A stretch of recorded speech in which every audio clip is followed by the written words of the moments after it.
Well, happy Wednesday, everybody. It is 18 minutes after 8 a.m. What a beautiful morning. And I'm already wrapping up my first Red Bull.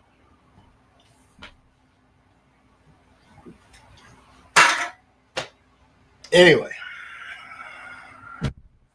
lots of work to do today.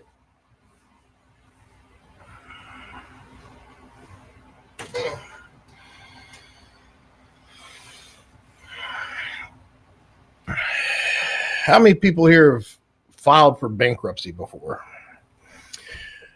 I've prided myself on 45 years on this planet, and as fucked up as my financial situation has been throughout my roller coaster ride of a life. I've been really dumb with money. I don't wield it with the respect and discipline needed to be financially, confident, which is a problem I'm fixing. I've been working on for quite some time. I was nearly 15 grand behind in child support at one point. Never owned a vehicle that was in my name that had a decent, that was just a loan in my name that's from a dealership where I bought my car new. Like I've never been able to do any of those things up until the last decade. And trying to do business and all this other stuff. Well, shit hits the fan when your relationships are not as aligned as you'd like them to be. I have a business partner that created some havoc, that I had to do some things to protect myself and my clients. Now I'm getting sued, and now I got to protect myself. And the best way to do so is to shut down my Cora. I cannot continue being an MSP. Which is fine, because what I've learned is I can help MSPs. I don't want to be an MSP. I want to support people that want to provide services to businesses. And really, if you're somebody that all these small businesses come to you asking like, hey, my computer's broke, can you fix it? Like doing these ad hoc reactive services, there's a pain point there, and they're spending money with you in a reactive way. What happens if you got in front of all that, and instead of being reactive to everything that happens to you, you had a confident system that when whatever matter or whatever objective comes your way, exactly where you're going, how to handle that thing. And having that confidence means you have to have a plan. Now, if you are reactive and you do find yourself spinning in circles and reacting to everything that happens, and like life's pulling you in every direction, there's a reason for that. It's you. It's not, you can blame all the externals all you want, but you are the one ultimately in control of your reality and how you put energy into things, what you choose to put energy into things. So, for instance, I met this business owner who has an $8 million a year IT company, and that's something that I would thrive to get to a point where if I had that kind of revenue coming in, a team to support that revenue, that would be tits. That's what we call tits. But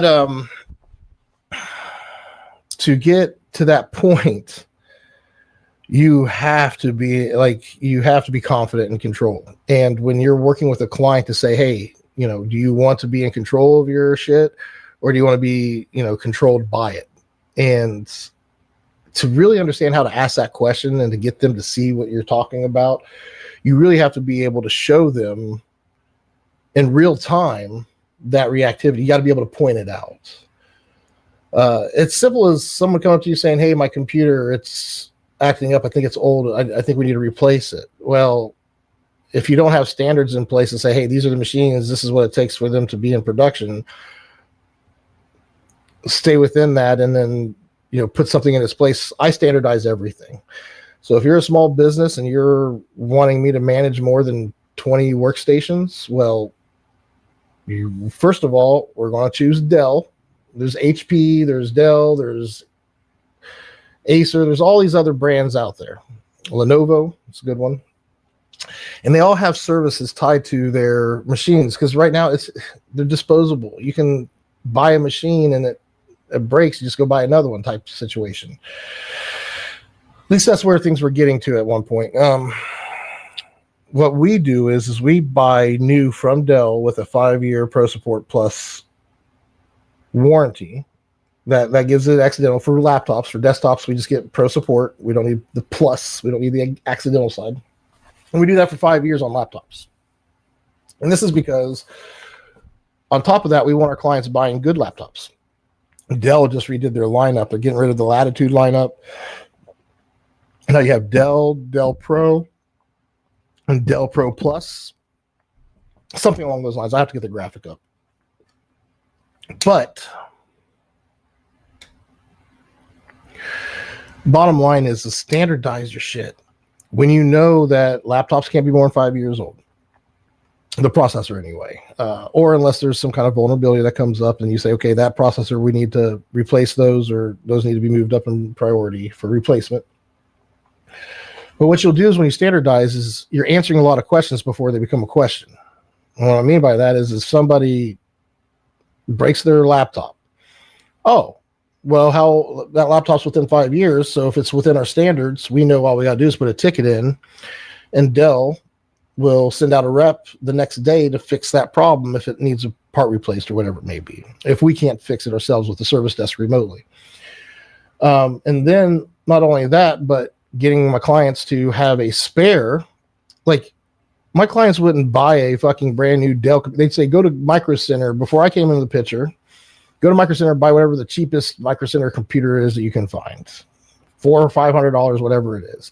Then they complain about production being slow and taking forever for things to process on their computers and yada, yada, yada, yada, yada.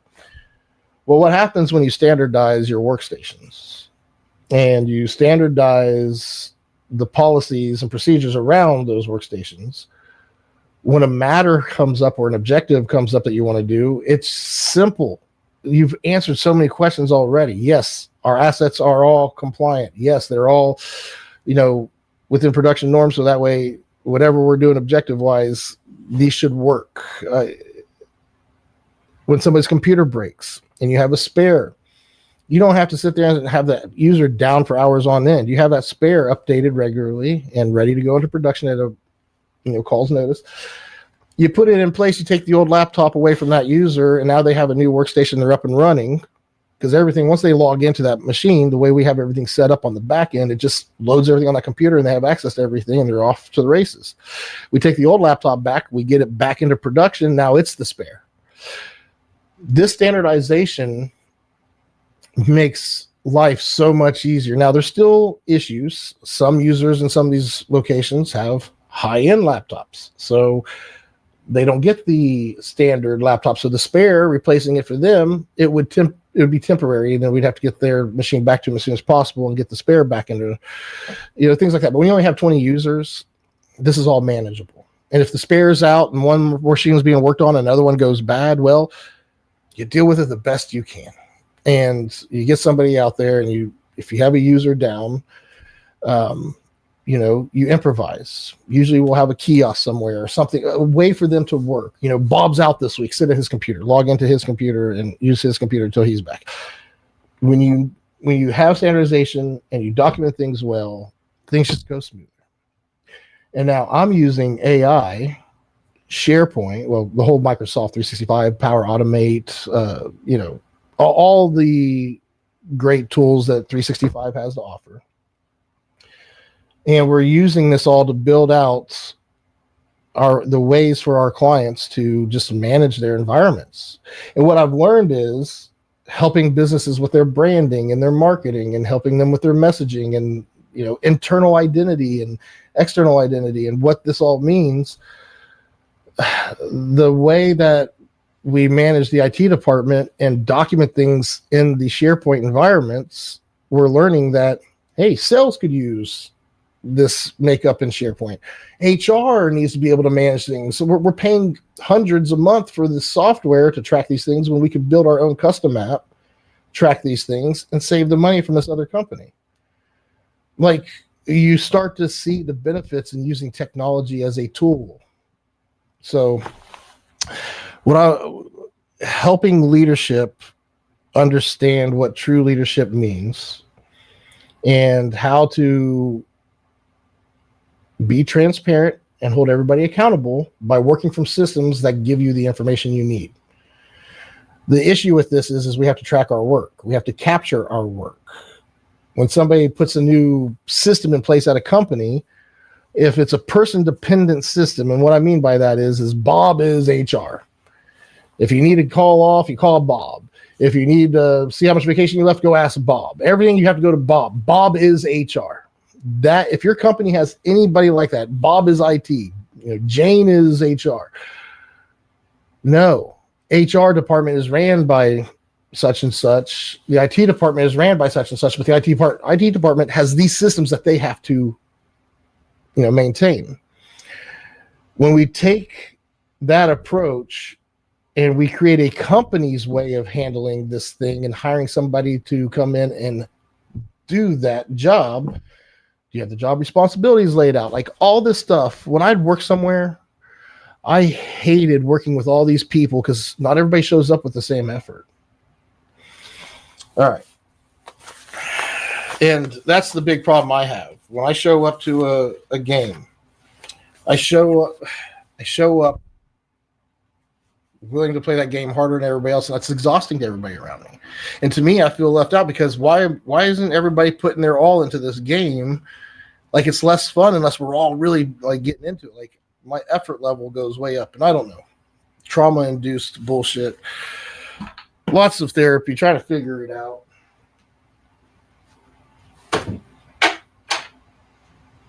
I'm actually going mad with it all, to be honest with you. I don't even know what to fucking think anymore.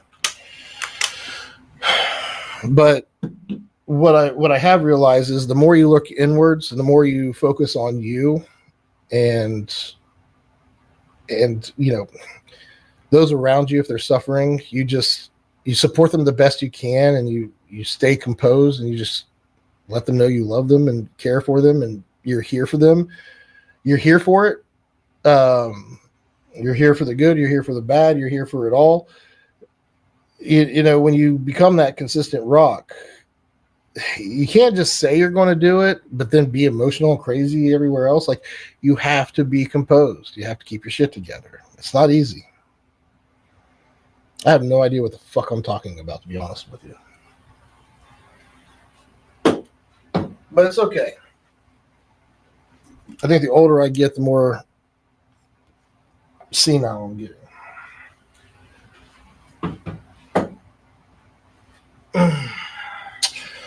I got a lot of paperwork to go through today.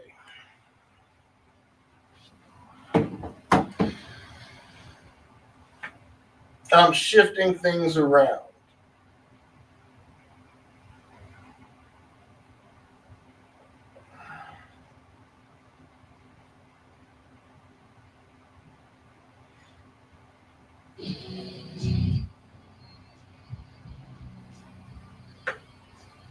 All right.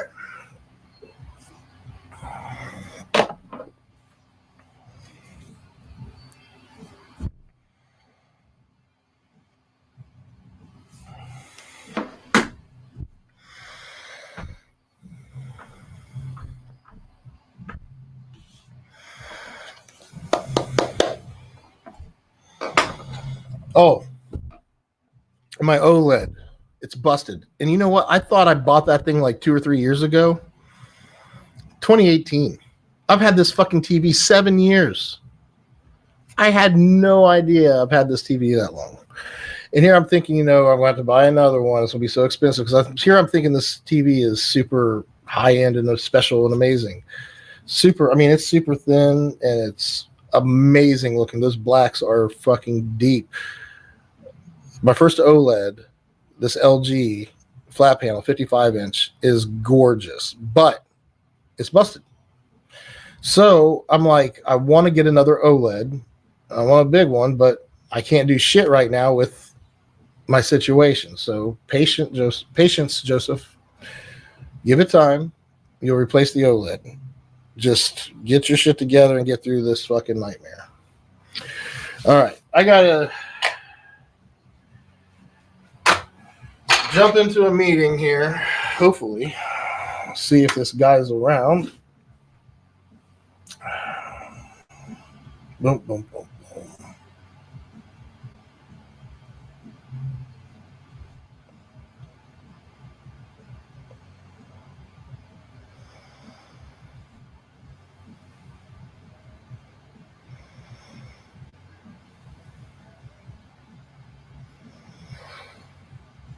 Why do I get these job offers through text? It's such garbage. All right, I don't want a job. I got a job. I got a job being a pain in the ass to everybody around me, and I love it.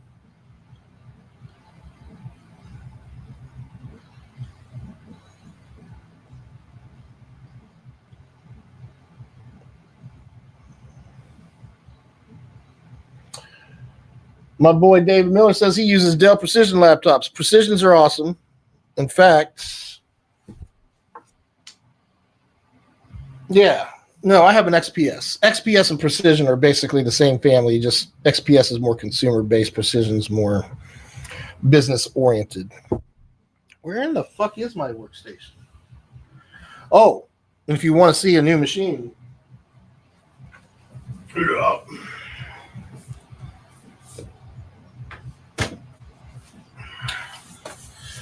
this here is Dell's new Pro lineup.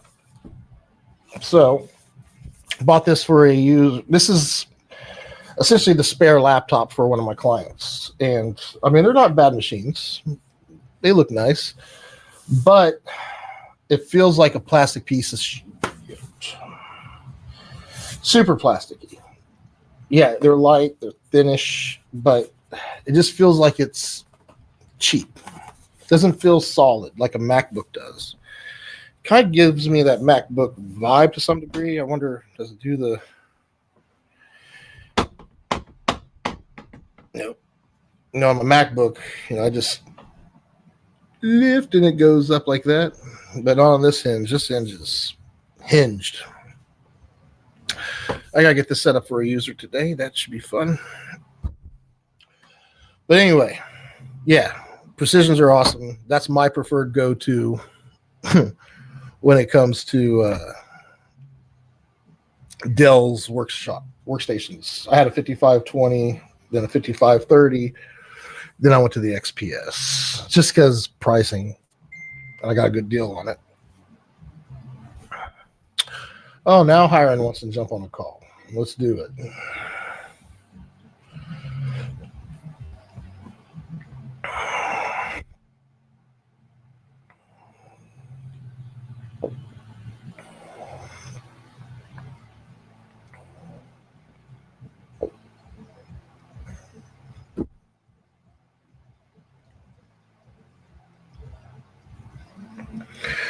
Come on, big guy.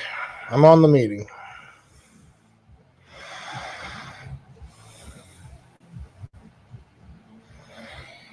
Where'd my chat go?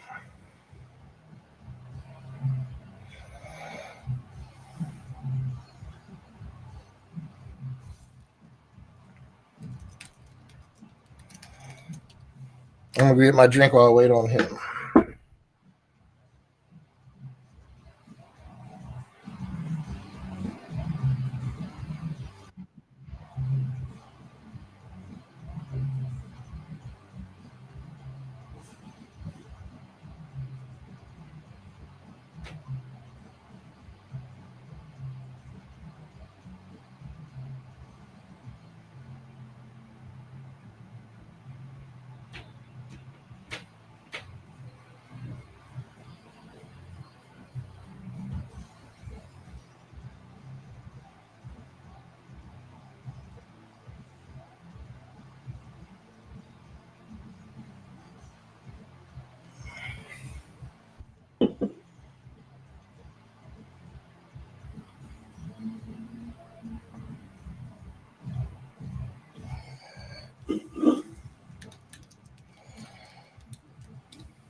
Well, I'm waiting on this guy, Mr. Miller. You must be at the office. Are you not teaching the class right now?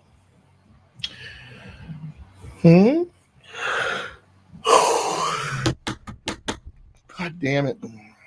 Now the yawns are kicking in. I'm starting to feel icky. I need to take my medicine. Let's do that real quick.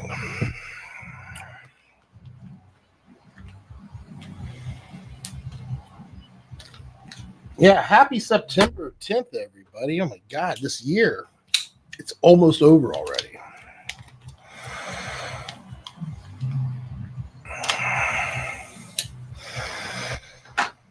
Mm.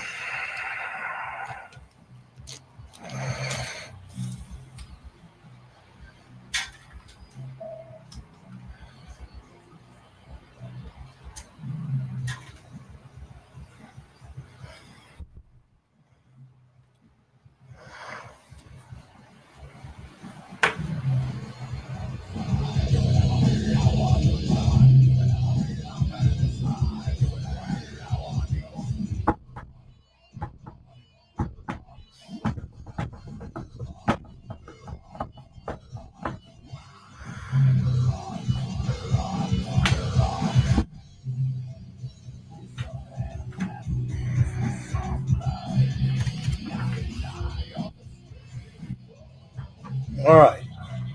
Oh, by the way, I got a new client the other day, which was nice because an extra $1,000 a month is going to help out tremendously. That's going to take me up to the, closer. Yeah, it's going to take me to closer to my goals for 2026, kicking things off. Mm.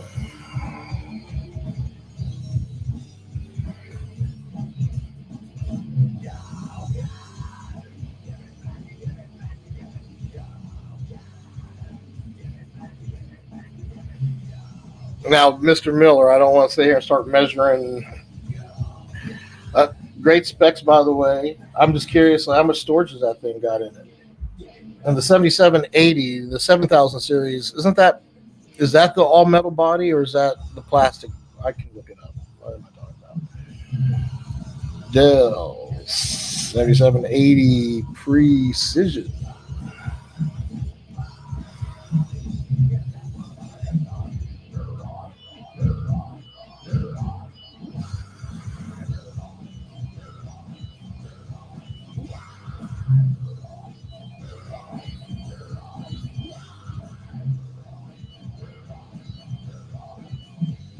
That's a heavy duty machine, all right. That thing's got to weigh 40 pounds. Got yourself a 1 terabyte M.2 chip.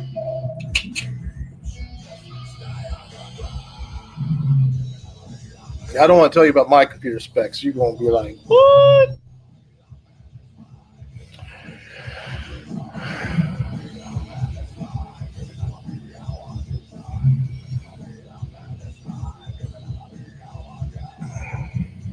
What the hell are you doing?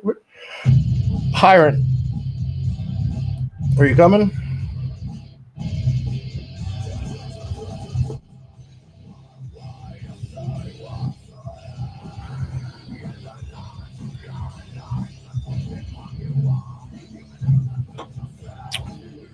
All right.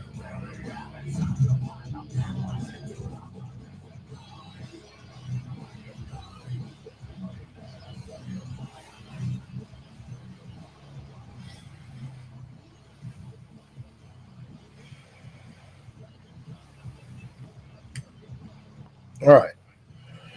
I guess I'll wait on him for another 10 minutes or so. I need to get into my. Yeah. Where's Jay at?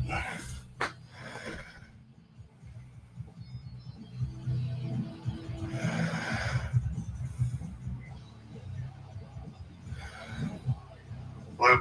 You jumping on the call soon? Yeah, just getting out of my house. I'll be at the office in 15 minutes. All right. See you when you get there. All right. So he's on the way to the office. He'll be on in 15 minutes. It's only 30 minutes behind.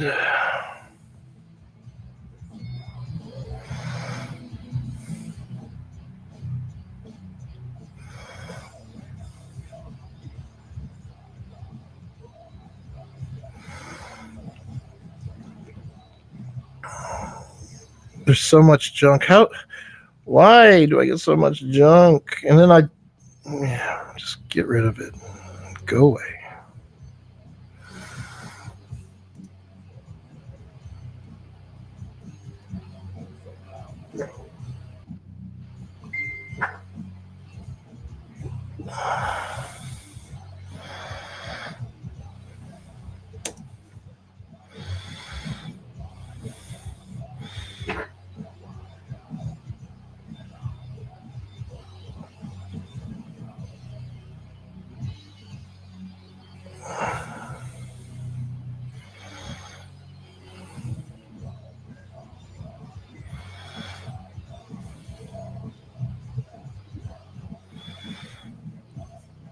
I need to get on LinkedIn more, damn it.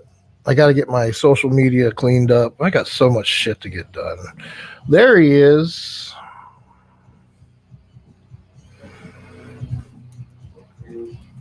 How are you doing, buddy? I'm doing great.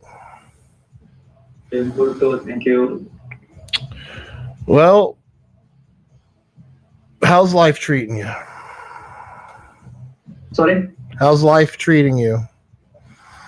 Treating okay. Doing things okay, not like the good, but it's okay.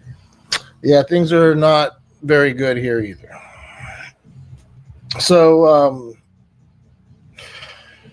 we gotta bring in business and bring in money. Web is bleeding, and I don't want to shut it down, but I don't know what to do. So we need to talk about how can we bring life to it, because all my clients are going to HubSpot. Okay. Last time I talked to you, I told you, it would be a month or two before I got to get this stuff done, right? Money is shot. There is no money. I've ran out of, I can't afford to pay anything. Keeping all the services on is even stressful at the moment because of everything going on in the background. So everything's getting shut off as we go, the things we don't need. If we need it, we need to keep it on. And I guess what I want to know is do you have any use for HostGator? Could you use the HostGator account that we have?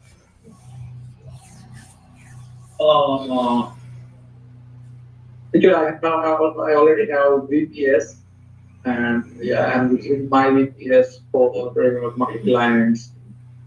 Well, what I want to do is anything that we don't need from Icora, if you have a platform, let's get it under you if we need to keep it. I want to shut down HostGator. Unless we need it. You have to let me know, because I'm paying for it right now because we have websites. But once I stop paying for that, that $180 a month, that could go to you. And if you have websites hosted there, but I can't pay for all the services like Managed WP, HostGator, and whatever else we're paying for. Do we still have Envato and what's the web creation tool? Elementor. Elementor, yeah, we know that. Okay, so do you want to keep that product that I'm paying for, or do you have your own? No, we need that. Okay, because, so I think we have limited license for it. So all I can afford right now at the moment is to pay for the services to keep them on. Okay, I have no extra money, or I would have already paid you, right? So I asked you a couple months ago to look into HubSpot, get good with HubSpot. Have you had much time to work in HubSpot? Yeah, it's plain, it's easy, and I can able to manage the thing. And we also check site which I created on HubSpot. I want you to show me. So share your screen and let's look at it. Actually, it's on our hotspot. Let me check if I have login access. No rush. Take your time. Mhm.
I was looking on.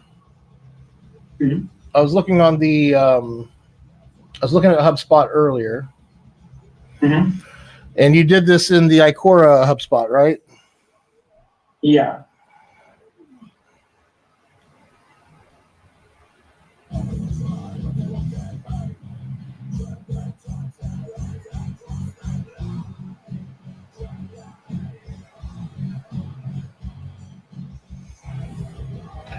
Is this the site? Uh, yeah, this one. So if I preview, no, I don't want to preview that way. I want to. Is there a way to preview it on the web browser?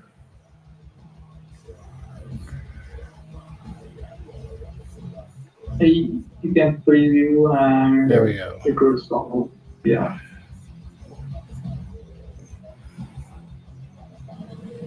So this is basic thing which I have done. So we can easily do like the color changes or any design changes in the HubSpot. So noise is that low. If we have any work, then I can able to handle HubSpot. That's fine. Well, where I'm going with this is that with Navicore, we're going to be focused on consulting only. Okay. Okay. And if somebody wants to, do you have your own business entity at the moment? Yeah, I have. Because what we want to do is you have to be able to bill clients. Now, are you going to bill clients, or do you want me to bill clients and then pay you for the work? So let's say as we work from like let's say last 2 years, and I think you are too busy with your things. So I think if I will manage that, then I can do directly communicate with the client, and that would be easy for me. So things will keep moving. And right now, like what happened, like say if something happened, then I have to connect with you with the client, and then things. It will be like a little slow. But let's say if I have to manage, then I can quickly connect with the client and do the things. Well, the client doesn't really want the client doesn't have time to deal with this stuff. So that's why they want to work with a professional like me. But I could be the one that says, hey, get this work done. When you talk to me, you are talking to the client. The clients, now, I'm not saying that's every client. Some clients might have a person that's willing to work directly with you, and I'm okay with that.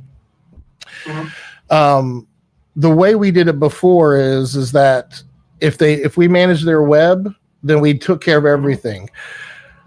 I have been losing money on web ever since you and I met, because I wanted to grow it, which is why I invested so much money. Now, do I think it was a waste of money? No. I think we learned a lot, but if we're not doing sales for ourselves and we don't have a way to bring in new clients for ourselves, I can't afford it anymore. It's too much. We didn't bring in any clients. And that's on me. I fucked up. I mean, for the last 8 months, everything's been fucked up because of this court case. So I'm glad you're still here. And I'm just sharing the website link, which is like my agency, so you can check it out as well. Yep. And what I want to do is, so Navicore, as a consultant only, we're going to get a flat fee from our clients. Now, if they want us to manage the website and stuff, we can manage it. So do you have a way to charge clients in the US, like merchant services? Like if they have a credit card or a bank account, can you invoice them and take the money? I have PayPal, so I can easily invoice the customer in the US, and as well as like if they want a bank transfer, then also I can able to do that. Can we do? I want to see what this looks like, because Navicore is going to be more like a high-end professional service, and it has to look and be it has to meet the standards. It has to. I don't know what PayPal's invoicing system looks like, and are you tied to an official EIN in the US? Yeah. Actually, many customers paying through the PayPal. Okay. And let's say if I have to pay, I just sending you one link. Can you open that link, please?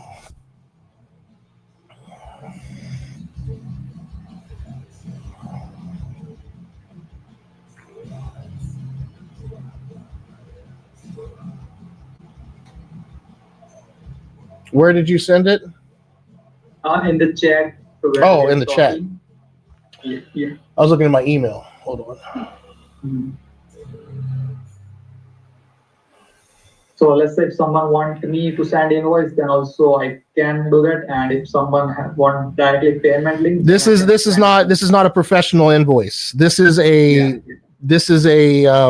somebody asking for money. This is not a business invoice. We need it to be professional business invoice. Got it. Do you have merchant services? Yeah, just let me send you the invoice format so you can check that out as well. No worries. I'm not trying to be difficult. We have to.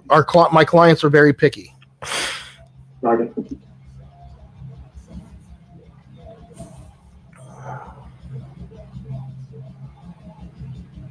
Check this out.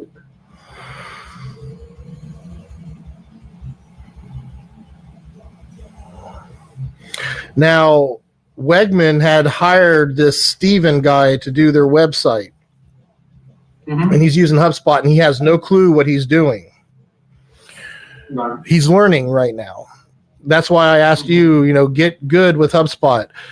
While you're pulling that up, this website you put together looks nice, and I can see we can tweak it and make it look better. But when we hit services, it needs to load to a new page. We need to have the website set up with multiple pages, and I need to get you a wireframe. We're going to have a partners meeting at the end of next week, I'm hoping. I got to get that scheduled today. The CPA, the owner of the data center, the owner of the service desk that has 12 technicians, it's a IT company that's going to do our support. I'm meeting with all these business owners. They're coming in to meet so that way we can align on the master tech plan, and everybody's going to, support the master tech plan. And we're going to try to make this a big national company. So what I want you to do is become our HubSpot website specialist. So learn templates, learn how to build extravagant pages with HubSpot. When we fill out a form like this. Can this form end up inside of. So this form will create a contact in the hotspot, and we can do the automation after that. Yeah, what I'd like is automation from when someone fills out that form. That information needs to be put into a list on SharePoint automatically. Yeah. Okay. SharePoint. Okay. Yeah. So remember the master tech plan. We build everything in SharePoint, all of our apps that we have. I do need to do a run through with you on what the master tech plan is. We have multiple apps now. We have a workforce management app. We have a application management app, a data stack, a communication app. We have so many apps, and all they are is just databases of different things we have to manage. So let's look at this client here. You're familiar with Fisher. If we look at their team site, under tech plan, we have all these different things built. One of the things that we're really excited about is our admin team site and our admin pipeline application. We think this is going to be really awesome for small businesses that don't have a way to track changes inside their company. This SharePoint site with this app, the leadership team can focus on what work needs to be done for the company using this admin pipeline app. And our clients are starting to use it and adopt it, which is super awesome. So what I want to do is on the website, I want to say, the master tech plan with its admin pipeline application and its LOB apps application and being able to help drive your decision making, things of that nature. I got to get all that copy to you, but we need HubSpot forms to dump into lists. That's all I know.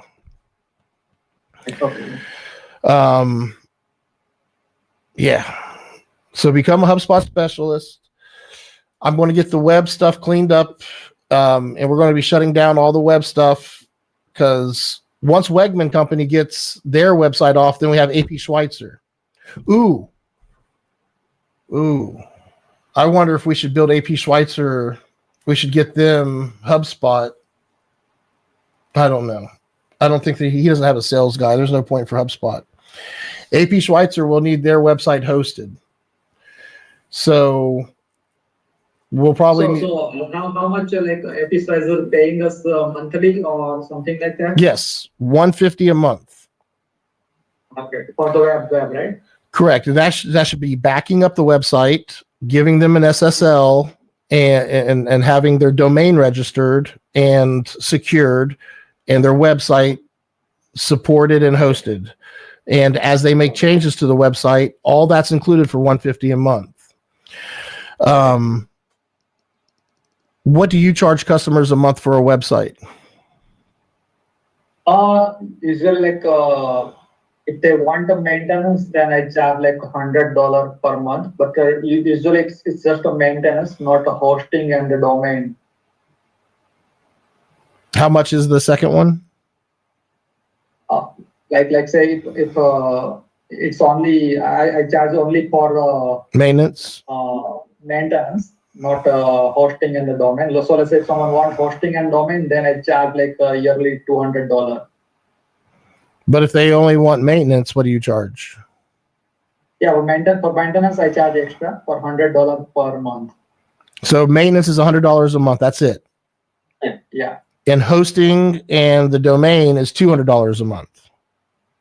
It's $200 per year. For the year. So $200 for the year. So $100 a month to maintenance. So you're making in a year, you're making $1,400 off a website. Yeah, correct. And how many websites do you have right now? Not many. For maintenance, I have 3-4 sites only. And for the hosting, I think I have 5-6 sites. We got to get you more work, my friend. Yeah. I just sent you one invoice format as well in the chat if you like to see.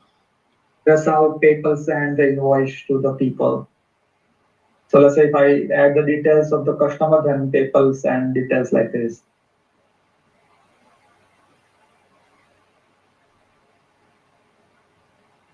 And there are many different options in the PayPal. So yeah, we can do that as well.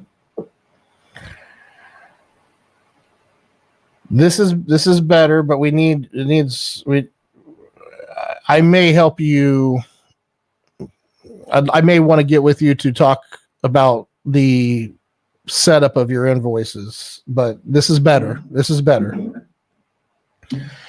And also I send a website link. If you see at the before the PayPal, there is a link as well, hypebranding.com. So if I got you $150 a month for a website that does hosting and everything. Yeah, I will do that. I will do everything for. Yeah, that's more than what you're charging for your clients, because that's going to be $1,600 at the 150. That's 300. That's $1,800 a year, and you're making $400 extra a year, billing it just $150 a month throughout. That covers everything. So something to think about. I don't know if that works for you, but that might be something that you do for all clients in 26 or something. I can do that thing. Well, I'm trying to help you because you should be making. Nobody wants to deal with this stuff, and this stuff is not. There's a lot of value behind it if it's being done right. So, anyway, what I need right now is for you to, we got to figure out if AP Schweitzer, if we're going to move them to your hosting and shut down HostGator, or if you want to use HostGator, I'll continue to pay for HostGator but you're going to take over the HostGator. I'll pay for it, but you need to take over it if you want to keep it. That's up to you. Okay.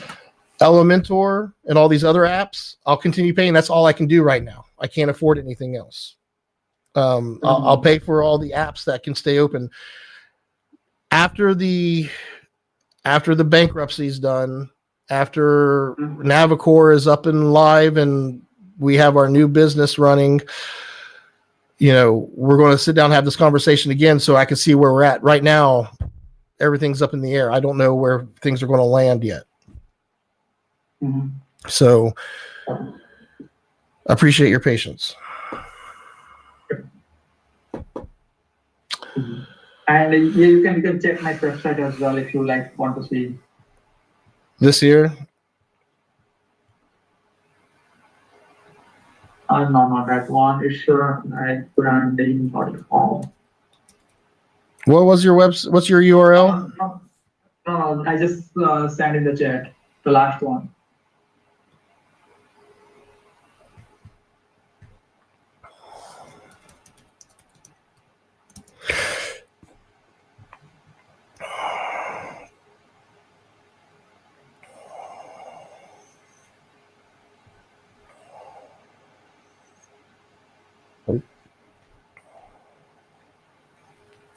This was built with Elementor? Yeah.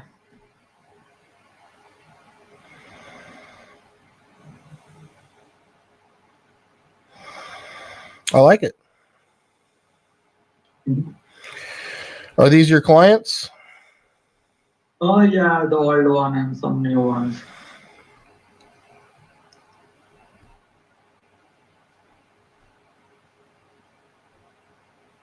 What exciting stuff are you doing with AI?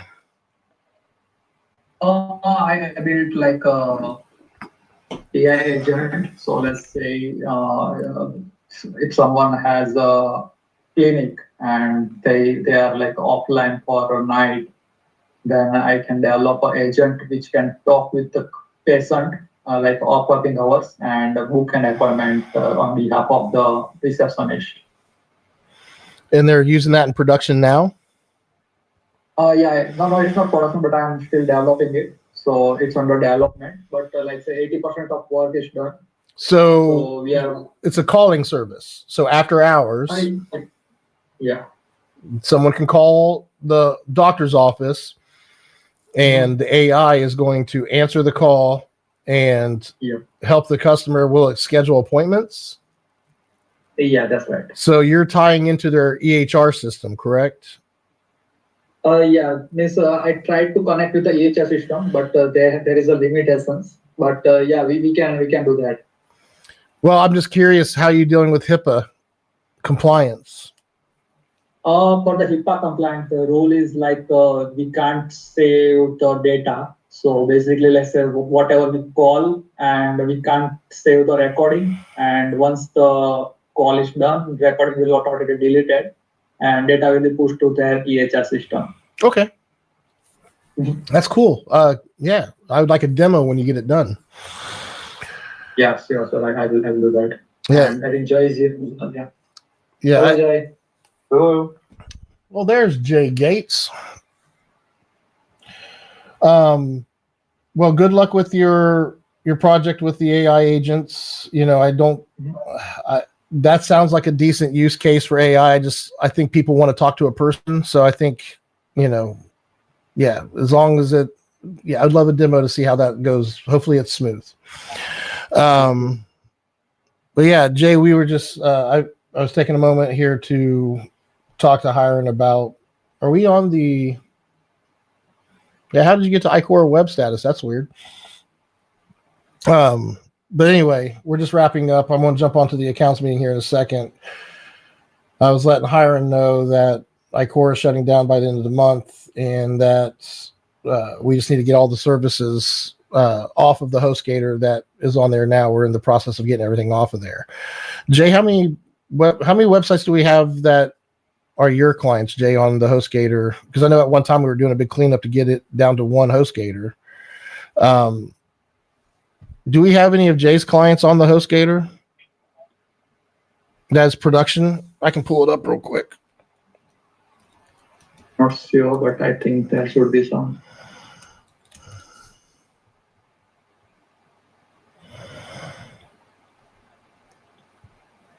Isn't it web?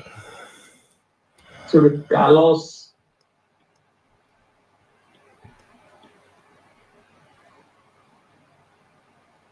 I don't know, why.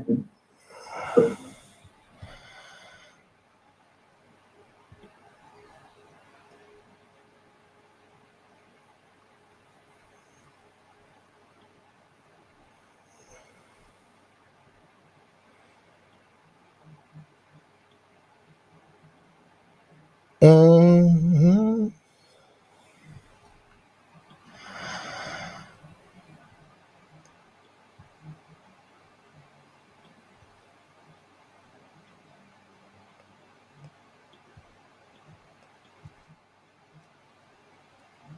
Oh, it's going to web. Jesus, Sunderman. I'm sitting there waiting for it to hit my inbox. So let me share the screen. I have that. You have the code? No, I mean I have that list of the sites which is over there on the WHM. Oh, okay. You have the list of sites. I got you. Well, I'm about to pull it up here in just a second. I just had to grab this code. I was looking in my email. Mm-hmm. It goes to web at iCora.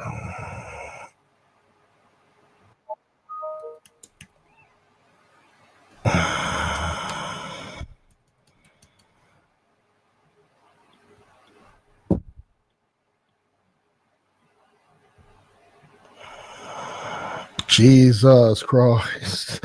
Just take me to my stuff. Quit it.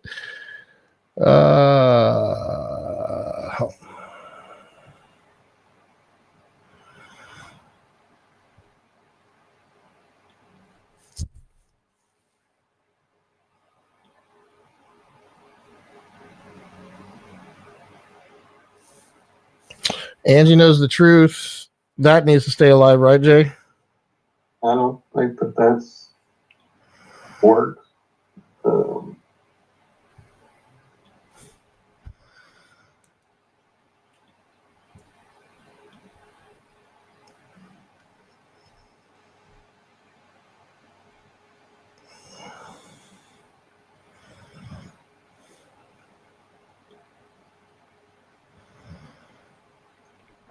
Yeah, I don't know how long it's been since it's been updated.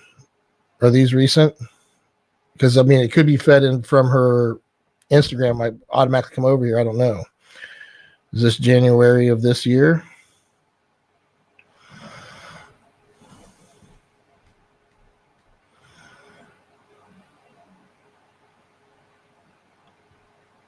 It's got the updates. Yeah, I just don't know if this needs to stay active is all. You have shared your screen or Oh, am I not sharing? I thought I was. actually I shared, so let me stop. Oh, that was Jay's, wasn't it? So you just had Jay's. We have two HostGators. Mhm. We have Ikora's HostGator, which is here. Mhm. And then we have Jay's HostGator, which is with the list that you had pulled up. Okay. So this list right here is the one. Jay, you're not shutting down your HostGator, right?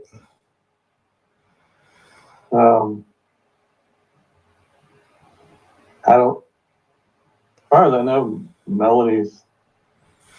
Which one are we looking at? Right now, this is Ikora's. We're looking at mine. We're looking at Ikora's. Jay Gates at the top.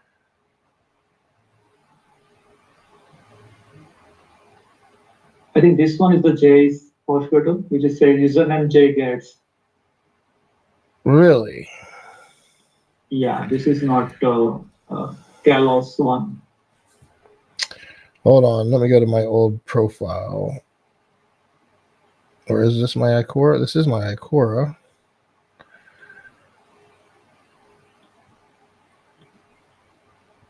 Oh.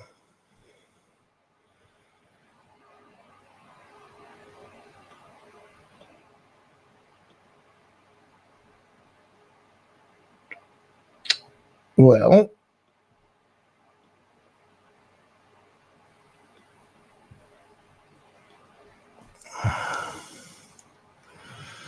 What's the server name? This Seville isn't right, correct? It needs to be. This should be Ikora group, and the link should be Kalos at that website welcome.com. Let me say Why is the this link. this keeps pointing me to Seville when I hit on my.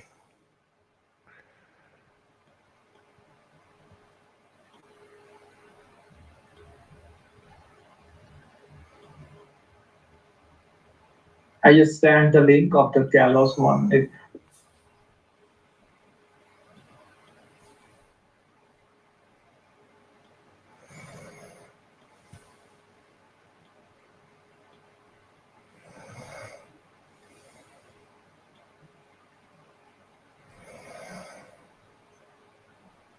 Okay.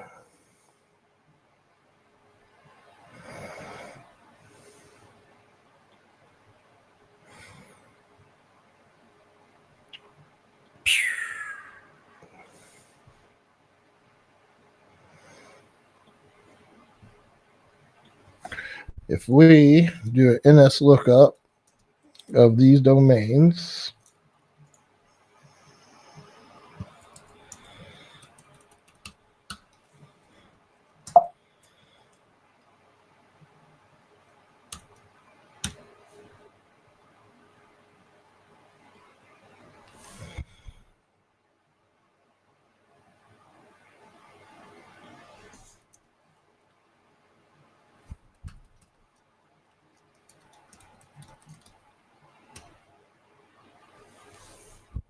so that one's right. And Jay, I should have looked at it while I was on there, but Angie Knows the Truth is active, but it looks like it would be on your server, not mine.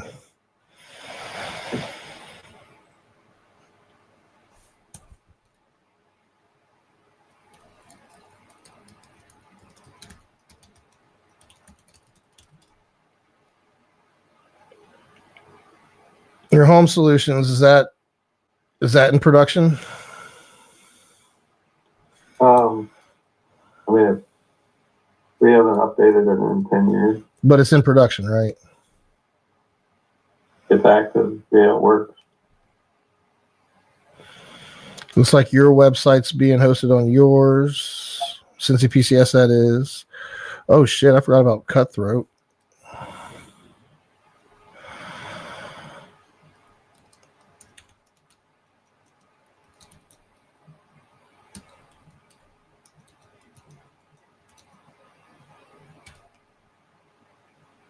Yeah.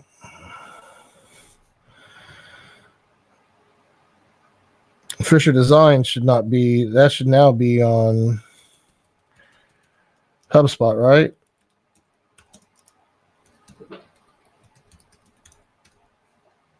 Yeah, that's not us. HTA title.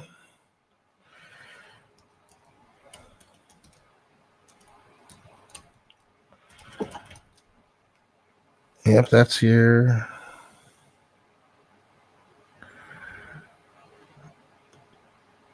Oh shit, didn't mean to do that.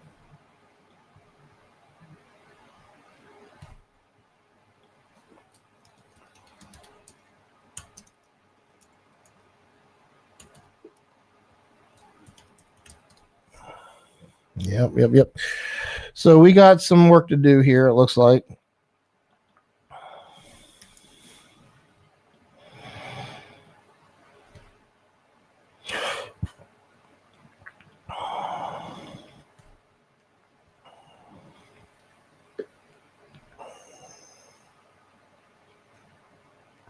Planet Now is dead, right, Jay? Yeah.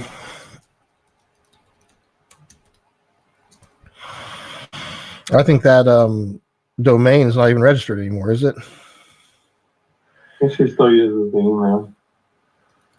But it's supposed to be off of it.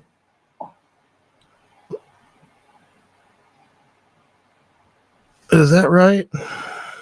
Do you have a new service hosting your ABC childcare? It never got moved. It's still at Hybrid.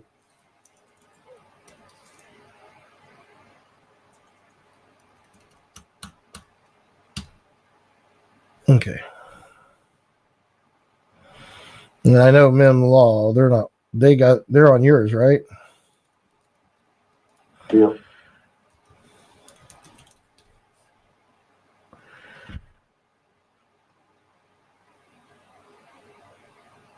Did we do a site for KZ Martin? It might just be a holder site now. Because they were having issues with their email because they didn't have a website. Yeah, we just put this we had Hiram do this, I believe. All right.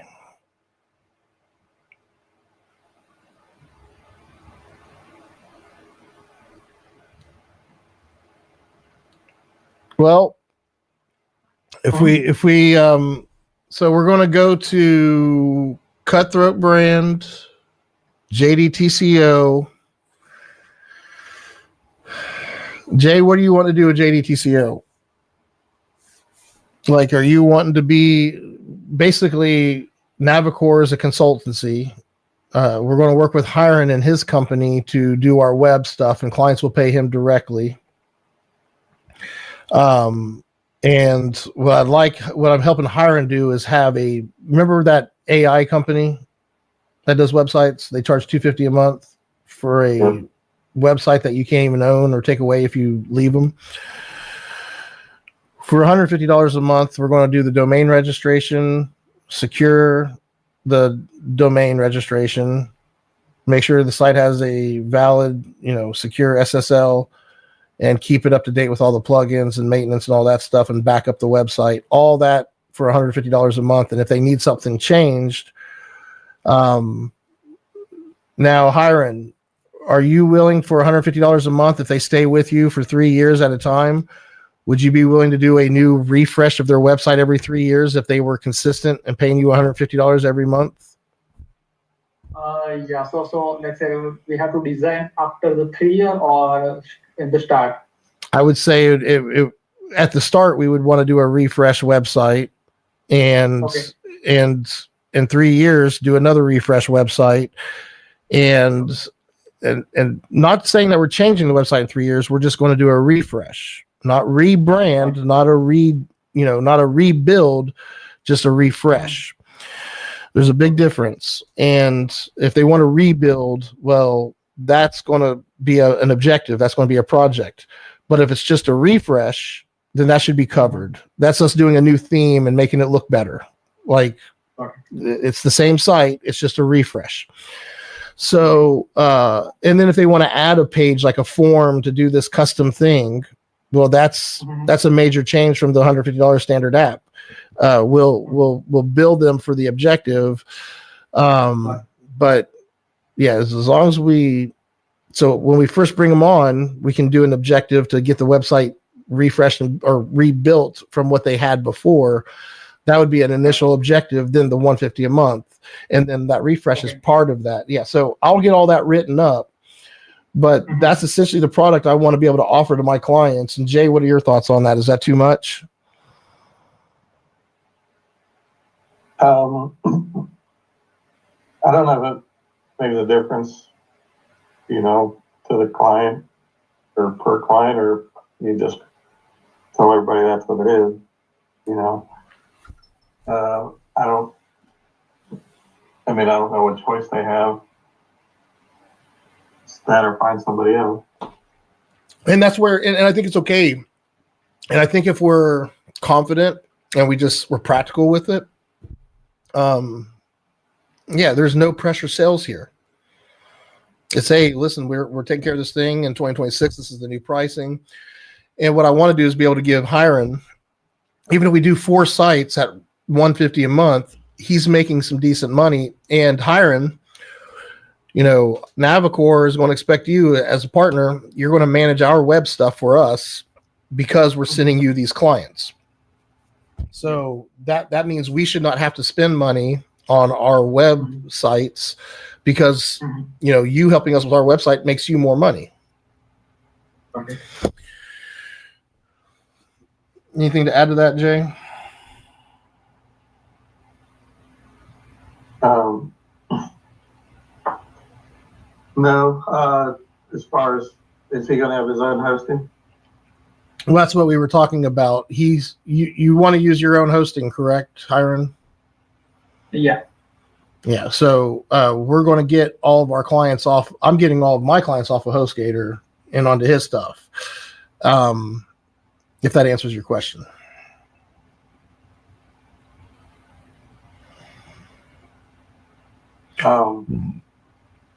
Yeah, do I just work directly with him on getting our stuff moved?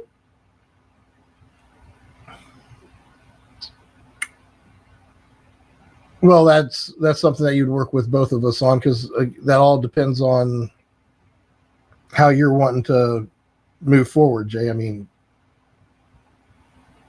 if you're asking as an anchor, what's CCPS? Where are you guys headed? I mean, there's some questions I don't think we can answer right now, right? So I don't know if I can give you a solid answer on that.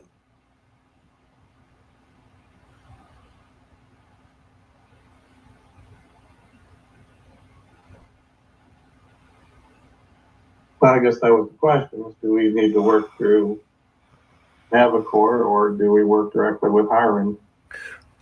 Well, as the relationship with Hiram is through Navicore. Now, ideally, anybody that's working with Navicore that needs web stuff would work with Navicore to set that established relationship with Hiram. So, as an anchor, we would want you to have access to Hiram, but we'd have to be fully aligned on messaging and stuff as an anchor to the MTP. So I don't want to dictate what goes on your website, but I want us to be aligned on how we do the website, because we're trying to sell a way of managing tech plans. And what I'm hoping, I don't want your business to be nothing but an anchor to the MTP. That's not the point. I want you to be empowered by the MTP, and I want that to be part of the messaging, if that makes sense.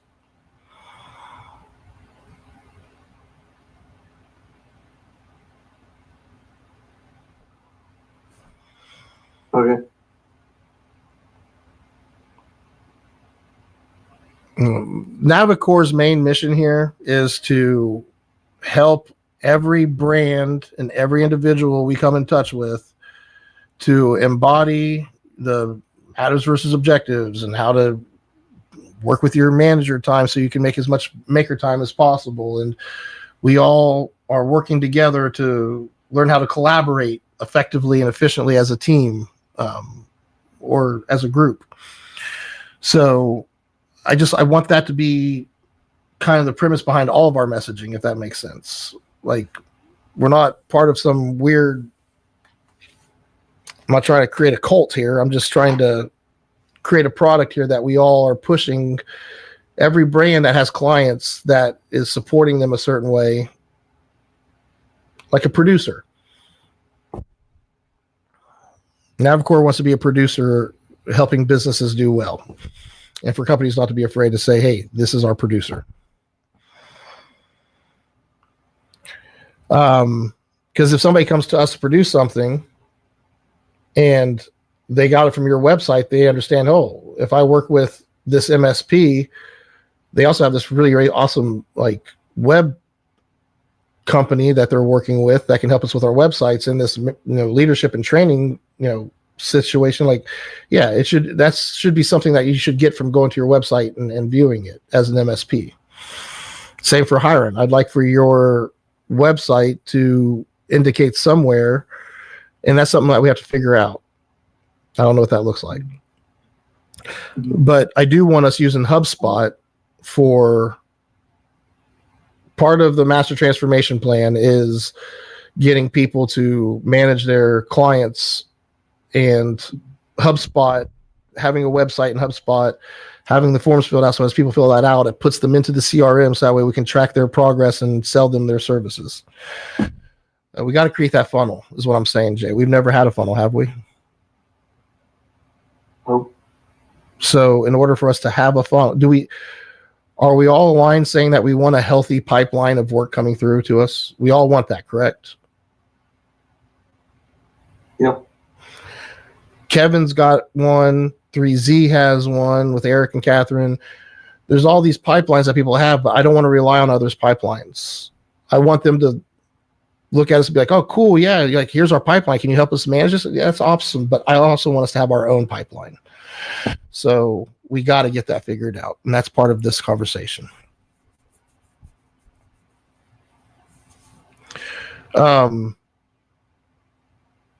Yeah. So hiring Jay and I got a lot of work to do. So do you feel like you're up to date right now at this time?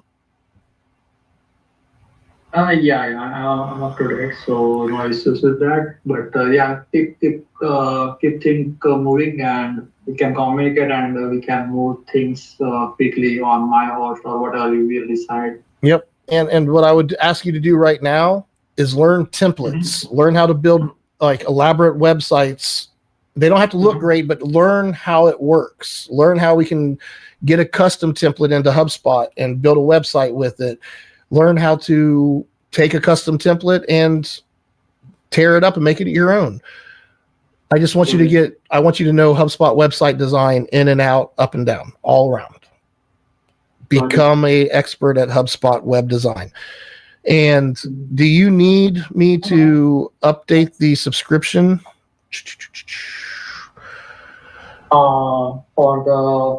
Yeah, because I think for HubSpot, I think in order to, like this right here, build on HubSpot, remove HubSpot branding, blah, blah, blah, blah, blah, upgrade.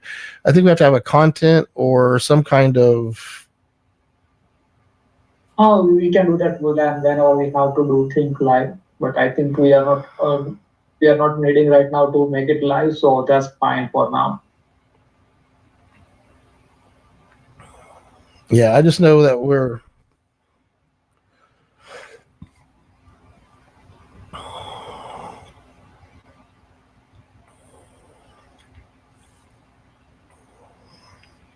And I had done like a very big site as well in the HubSpot. But so, yeah, I can easily manage that thing. But yeah, if you want me to like a template and thing, I will check that out. Well, let's go look at Wegmans real quick.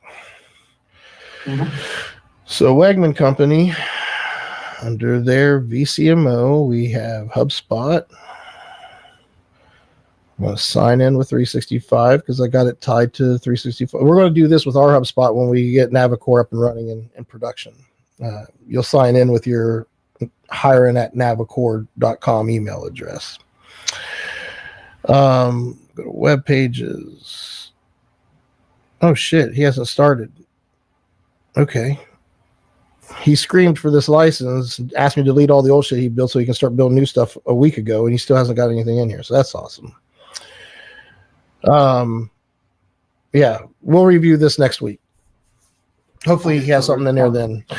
But if you become an expert, he asked me if I had an expert to go to, and I told him no, because I didn't know if you were there yet.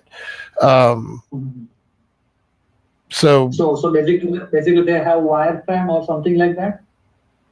I think Steven has a wireframe. I think he doesn't know how to use the templates and all the stuff, and that's what I'm trying to say is if you go to the admin center and if you go down to content, themes and modules, there's different themes you can install, and you can edit the theme.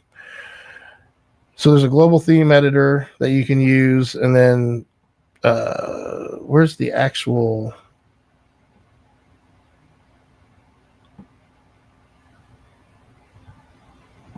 Oh, this must be the new experience. Okay. This is the new theme editor.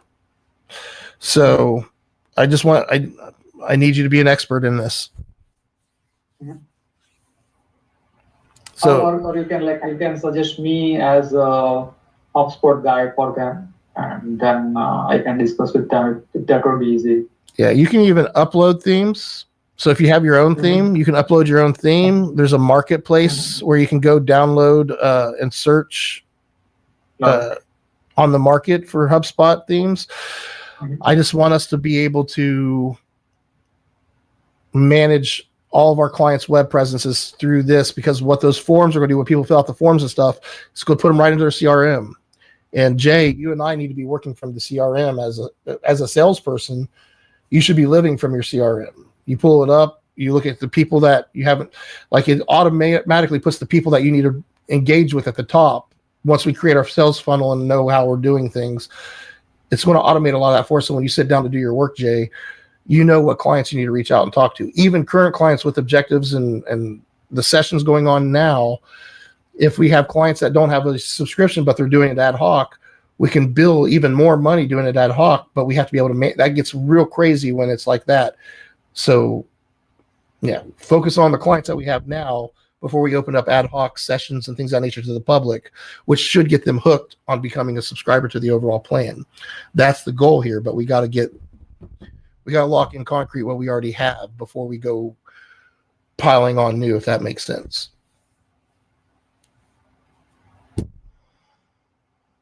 All right, are we aligned as a team here? Do we all understand what Jay, do you agree with the direction I'm leading us in, and any questions? No. I don't have any questions. You don't have any thoughts on the framework here? Do you like it, not like it? What can you do? It's all you got. Like where are you at? I mean,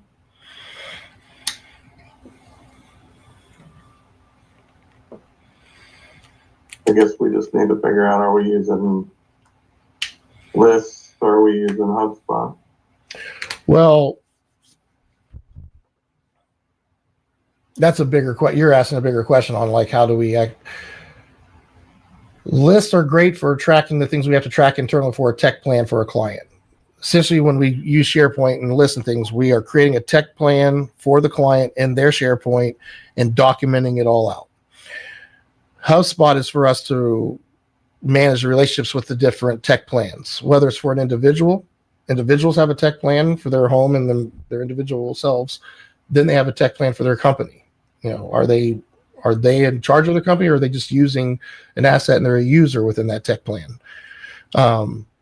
We have, with the system that we have, we can identify whoever it is and easily communicate with our terminology to effectively get where we want to go. So I think this is great, and I hope you guys are seeing the benefits of having that structure. So They're both going to get used, Jay, is the answer to that. I don't mean to confuse you, but yeah, it's a lot. Now it would be cool if we add a new like in the CRM, we have our contacts. So there's companies listed, and there's, for those companies, there's users within those companies. So you have a contacts list of the people, right? Not the company, but the people. So in here, when somebody gets marked as, because there's a status, I believe, a status of the overall connection. Where is the status at? Go back. Lead status. Here it is. So when somebody gets marked like as a active client, or so, like one of the lead statuses is active tech plan or something. We will make one called active tech plan. It gets marked as that. I want automation that will take them from this list or from HubSpot and automatically add them to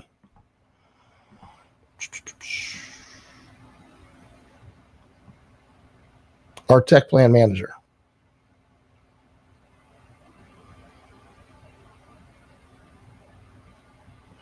There will be automation where something gets marked in HubSpot as an active tech plan. It can automatically show up in our list as an active tech plan. Does that make sense, Jay? Yep. And this is where we manage active tech plans from. And once it's in here, we're golden. We just manage the relationships, making them go from prospect into. Now, eventually we could get everything into HubSpot, maybe, or vice versa. I don't know. There's talks that make me think that in the 29 tech plan, we may be going to a custom solution that is open source but secure, using Chris and Eric and those guys, because they're wanting to make this to where we don't rely on 365, because 365 is putting AI on your tenant without you even having the ability to take it off. Like, it's just the way they're doing things. And Eric's afraid that, people are not going to want to be on 365, some businesses. So, if we can create our own solution, not have to be on 365 and have people pay us for all these tools, then great. But I think one of the things that's most attractive about it is that they already pay for these tools, so use them better. That's a big win for us, isn't it? Yep.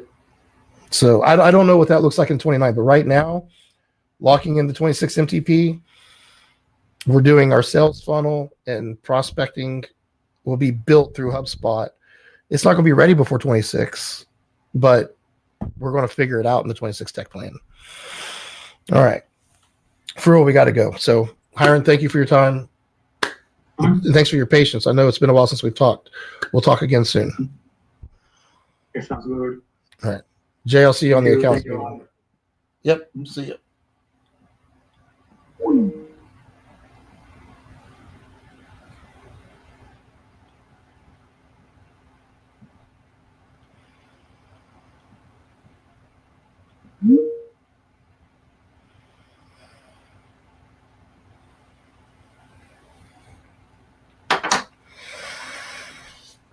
Okay. So, do I got you? Yep.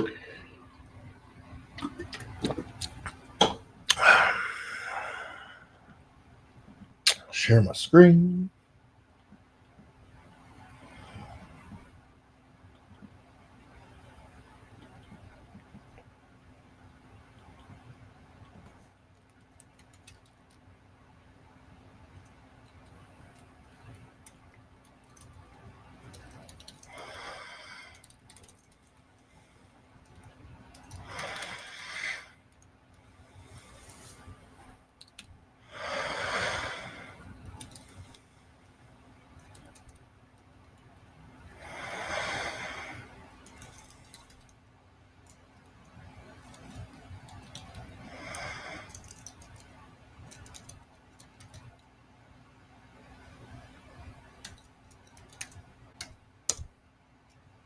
When do you think we need to have this now?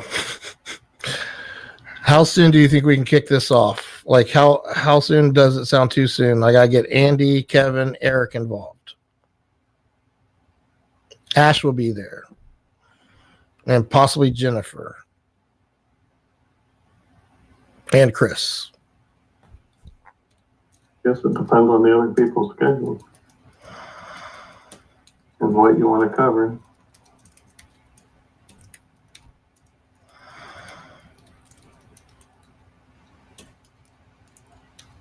I know I fucked that name up.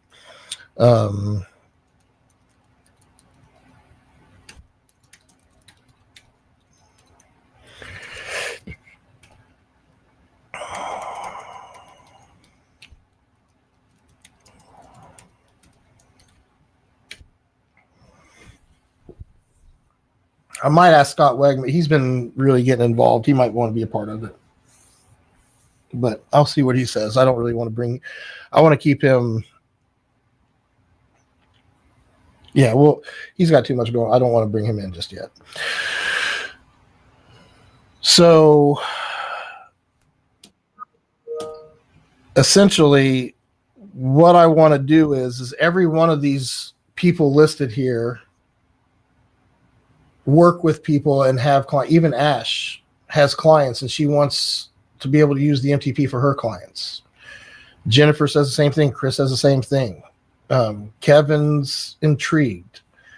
Andy's balls deep into it. And Eric he's here for it. Whatever works. He's just let's do it kind of guy. So, when do you think I know it depends on people's schedule, but do you think by the end of next week is too soon?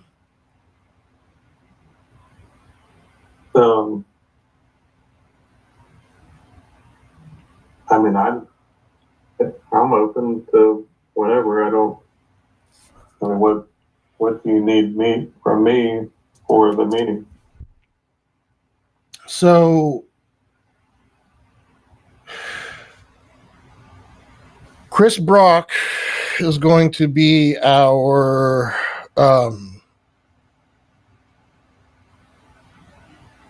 program. What's a developer?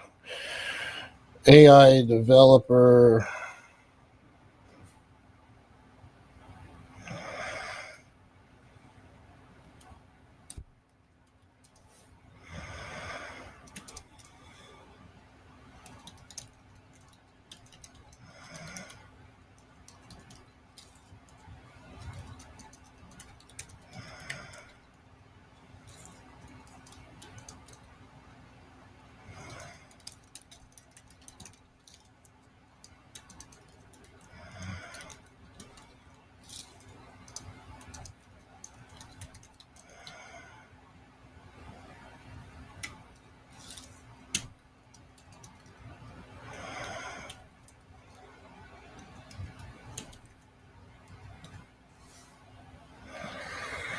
So, well, your question is what you'll be doing, or what was your question again? Well, you're asking if we're going to be ready by next Friday, and I'm asking what does this meeting need me to have in place before the meeting? Well, essentially what we're doing is and if you're in this meeting, without you in the meeting, I talked about how we have, roughly 40 tech plans, and we're working to, we have people at the very top, which is managed, a few of them, but everybody's adopting it differently, and we work our way all the way down to the bottom. And we are still working at the very top, 5 to 10% of these companies. With the master tech plan, and what we want to do is be able to branch that out throughout all the clients. So what we want to do in this meeting is say, is the MTP an actual product? And how does this group see it being sold to their clients? And how can we make this a unified product that we all can get behind and stay aligned to? Something along those lines. Okay. What I would need you to come is with your experience and your understanding of the MTP so far and what it is, and to help answer questions and how you've interacted with it.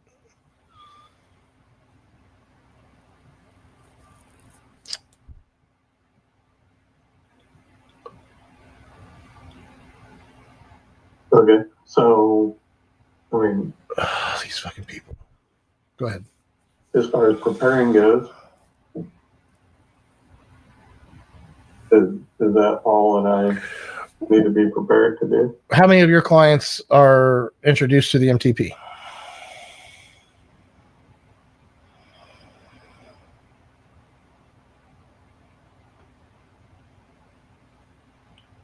Imagine this room is sitting here, and they're going to have questions, and they're going to ask us questions.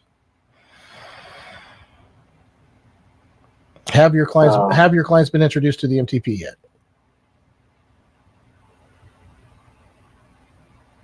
A few. I mean, Okay, so a few of them have been introduced, and what has been their take on it so far? I think the jury's still out on a lot of it. We have two people that are actively going down the path of the MTP, and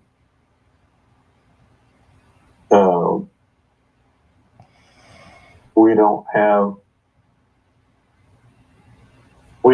nobody's gone far enough down the road to know if it's something that they're going to keep going with. Now, your company is using the MTP to this matters versus objectives things. Does that help keep things clear for what's expected of your team?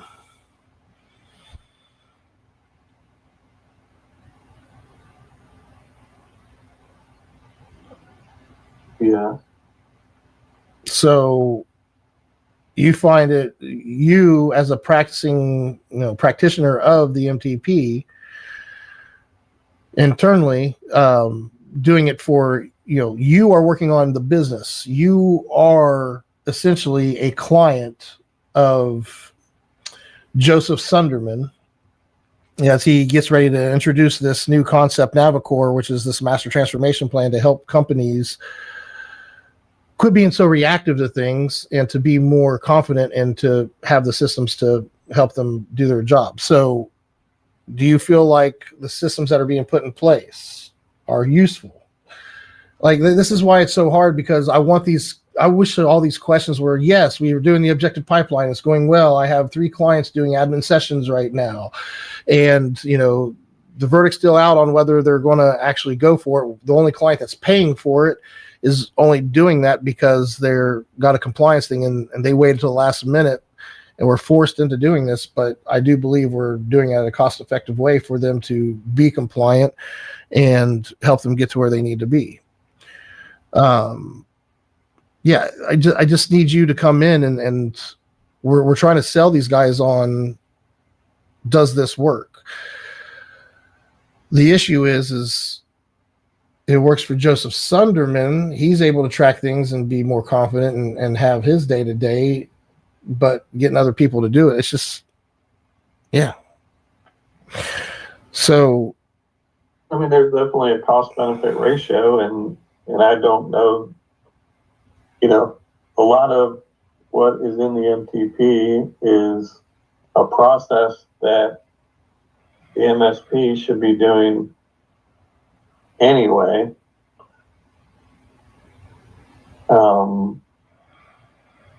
We just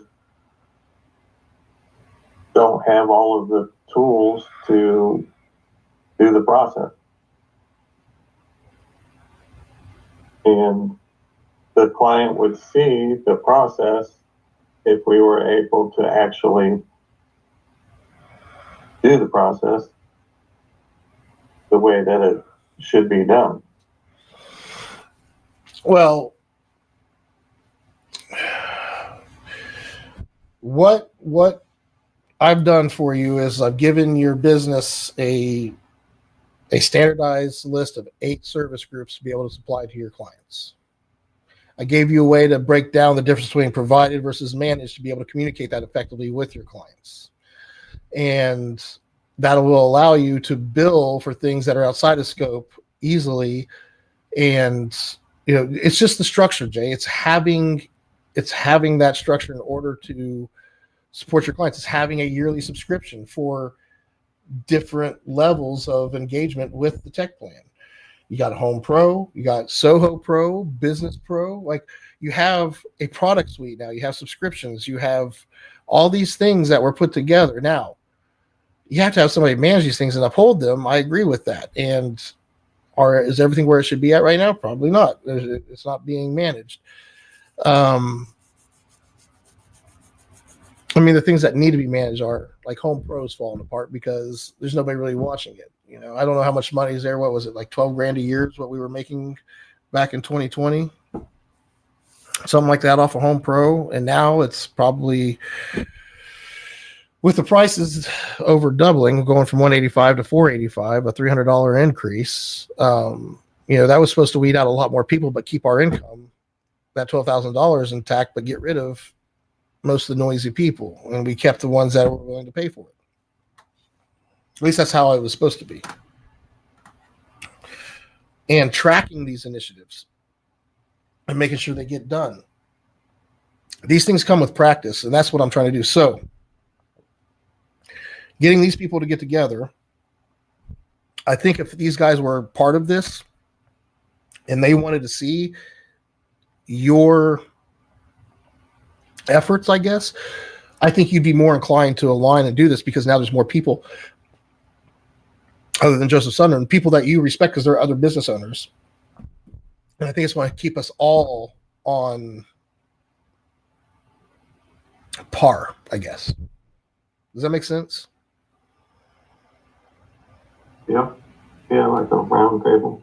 Right. Like right now with just you and me, we get in these bickering fights and we'll just placate and do whatever, just get through and get the thing done. But if we had this round table, as you will, the ultimate admin team for the master tech plan is what this is. Yeah, it's just a way of doing things. That's what I'm trying to say. You don't sell the MTP, you just embody it, you adopt it. And when things aren't working, we should be able to look at your alignment with the MTP and say, well, that's why you're having issues, is because you're not aligned here and here.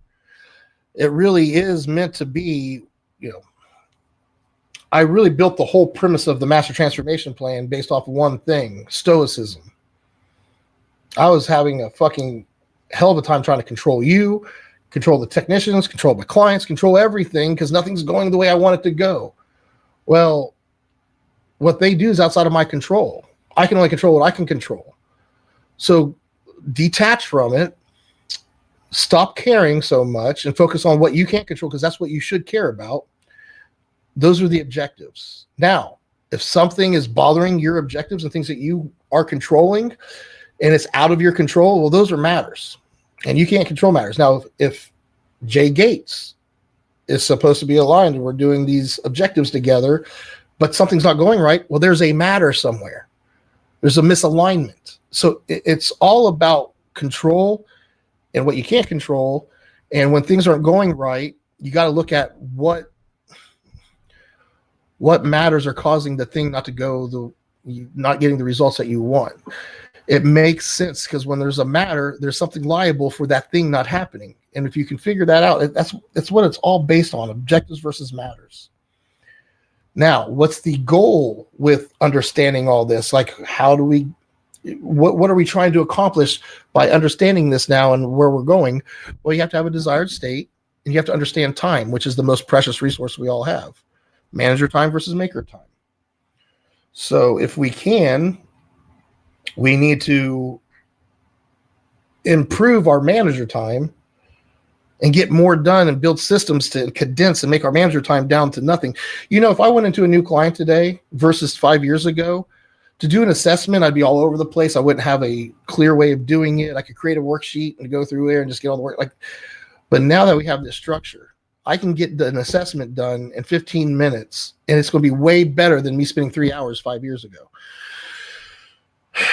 That value is coming from the experience I have with building the MTP and having a structure to put the tech plan in order for me to have a better understanding of it and to help the client quicker get to their desired state. That value in doing that and teaching you how to say, hey, Jay, you just put this team site together and you put these apps on it, your life's going to be simple. You just do that right there. You're going to free up all this extra time and questioning and guessing around what to do next. It just makes life so much easier. So the way we manage this partner meeting and set expectations with these people in here, because they're going to be like, well, what's the next steps? Okay, we get it, Joe. You're wanting us all to work and operate through this certain framework, this certain mindset. And if we start, where do we start? How do we start doing this? Well, we start doing it with ourselves. We're going to meet regularly as once a quarter. We're going to meet as a team. And I'm going to meet with each one of you through the quarter once to do an admin session. And then we're going to do, hopefully, in that quarter, the third quarter, we're going to come together and do a team session with the admin team of the MTP to align and see, get an update to where we're all at with our efforts towards doing this. Because this isn't just about Joseph Sonderman having the right idea. You guys, everybody I work with comes up with great ideas that gets included into the MTP constantly. There's times I have an idea, somebody says something else that's better, and I'm like, oh, well, shit, that's way better than my idea. Let's put that in place of it. And I think once people see that that's how things are happening, they're going to be more likely to contribute. So what problems do you see with me wanting to do this meeting and us getting to that next meeting in a quarter and making sure that we have progress to do it again and again and start helping? Because eventually clients are going to start coming through to us, if that makes sense.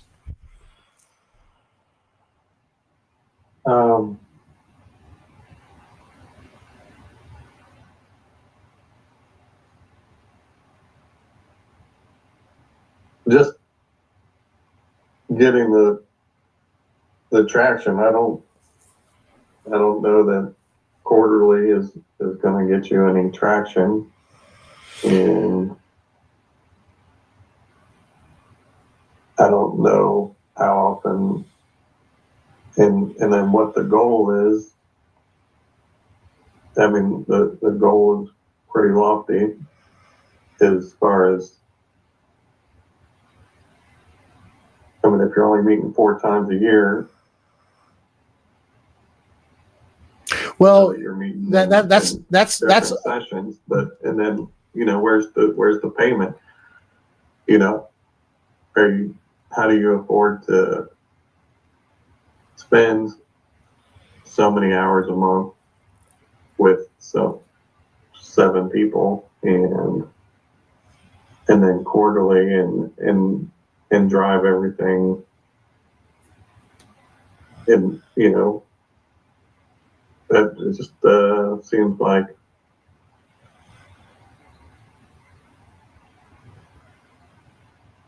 a lot.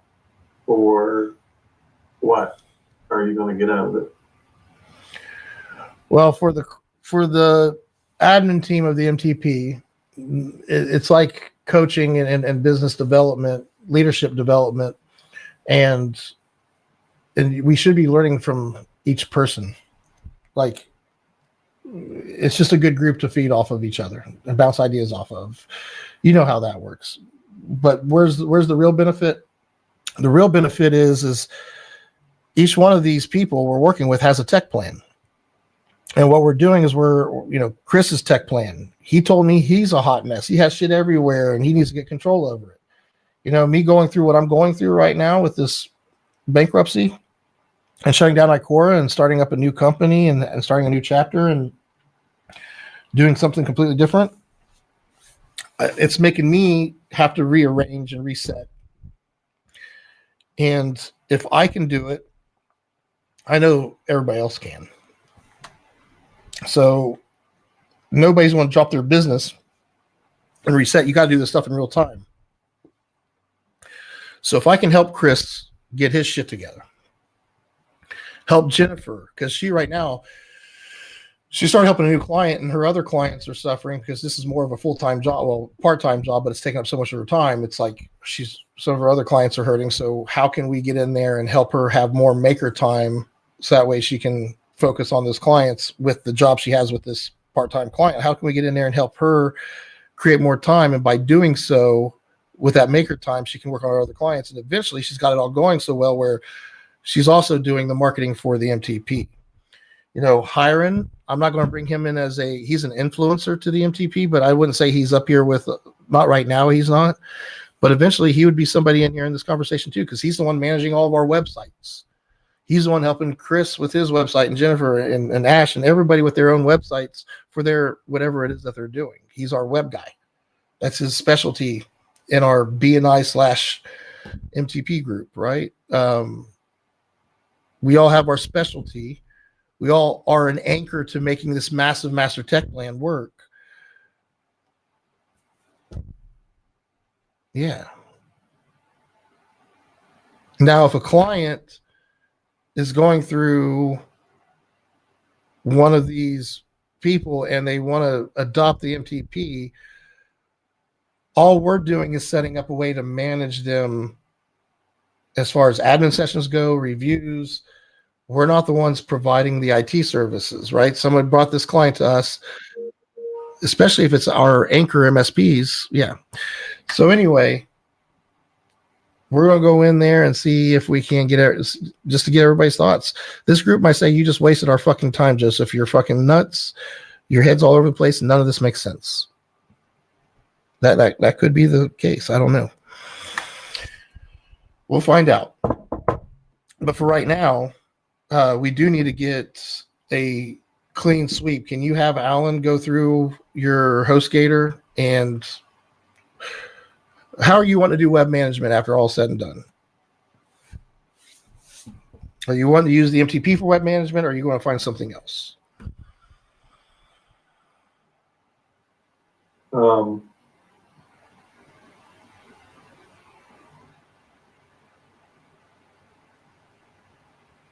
I don't know who even.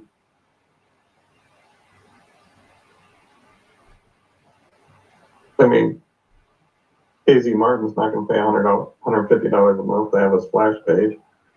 Well, that's a generalization. We got to have different options. I agree. That's not ideal. $150 a month should be for anybody that has a production website that, also has a form that sends out emails for people and things of that nature. Like a standard web page, a one page, what do we call those? A placeholder? For sure. Yeah, placeholder, for sure, whatever. For a standard placeholder, just for compliance or just to have something on the web and it's just a form, sure, $250 a year or something stupid like that. So that way we can have the domain registered and all that, like something simple like that. Or whereas if you have a website for your business and it needs to stay up to date, well, that's $150 a month. If it's more elaborate than that, well, then we'll talk. Either way, we're going to standardize it the way the MTP does everything, and we're going to make it where we can meet anybody where they are and get it done. And again, these prices are minimums. Just because we say $250 a year, that's the least we'll take to host a placeholder for you. If you can't do it yourself and you're wanting us to do it and to make sure it's up and we're liable for it, $250 a year. If you're going to take care of it, let us know if you need help. We'll bill you for the hour. Practical sales, right? No pressure, easy, practical sales. This is how we do it, or here's your other options. Let us know what you want to do. We're happy either way, right? Yep. And that's the feeling I want to give off when we talk. I mean, we're confident. We love our systems and we believe in them. So we're happy to be your provider of that. Or you can go and we'll support the best we can with whoever else you work with. To us, we just deal with objectives and matters that you trust us with. So let's go. All right. So,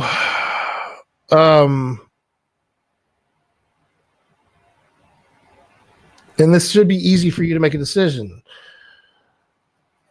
You know, we're going to have Hiram be the web company, if you will. Clients will pay him directly. We're just a consultant, just like when they buy a computer from Dell. They go to Dell's website through the account that we created for them on their Dell support or on their Dell store that we support set up for them. They go and they order the laptops that are within the requirements and they pay Dell directly. We get a guaranteed monthly check that we agree to on a price that we agree with to manage all this for the client every month. We're not here to make money off of sales and things like that. We're just a consultant. At least Navicor is. Cincy PCS, you know, as an MSP, yeah, I do see you and Kevin. Anyway, we'll cross that bridge later. But for web, out of the 8 service groups, that service group, I'm saying let Hiram be that service group, have him bill it directly, but we control what that looks like and be done with it. Next. So are you wanting, and of course we're going to check everything and assess it. We're not just going to fucking move everything over. We're going to move over what's in production, what's actually being used. And we're going to talk to the client to make sure that they agree and they sign something with the new service. Fair? Yeah. Okay.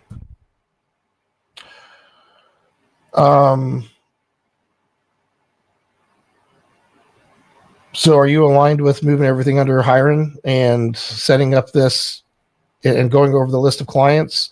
Because all we got to do, Jay, is for this one right here, this service group, anybody that's got the check mark here, we know that we got to get with them to figure out how they're going to go through Hiram and get it done. That's if the tech plan manager is properly filled out and up to date, right? So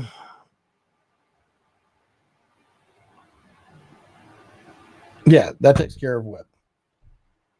That's the direction we're going. If you want, if you're working with us, obviously, Jay, I'm hoping you are.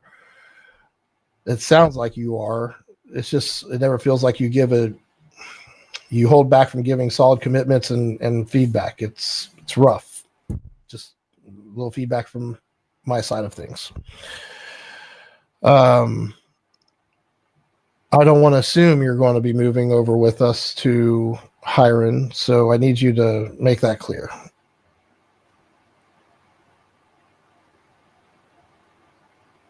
Well, I'm just looking at the 5 clients that are either on yours or on mine.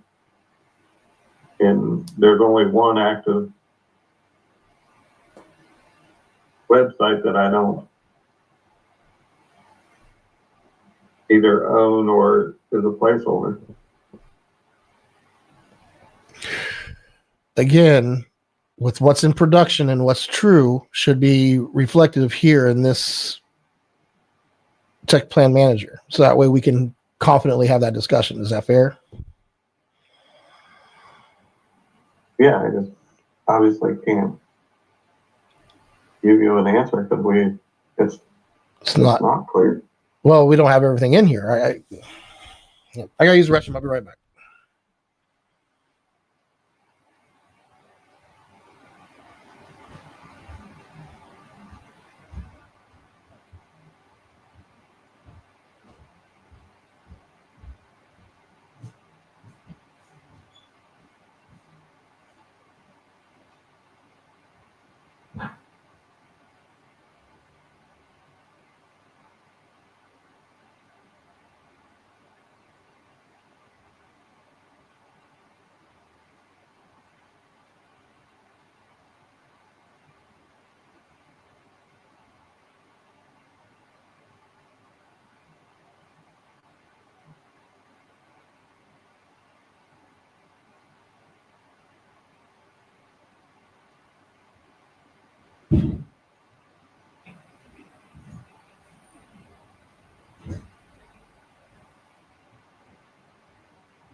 So, do you have your HostGator pulled up right now?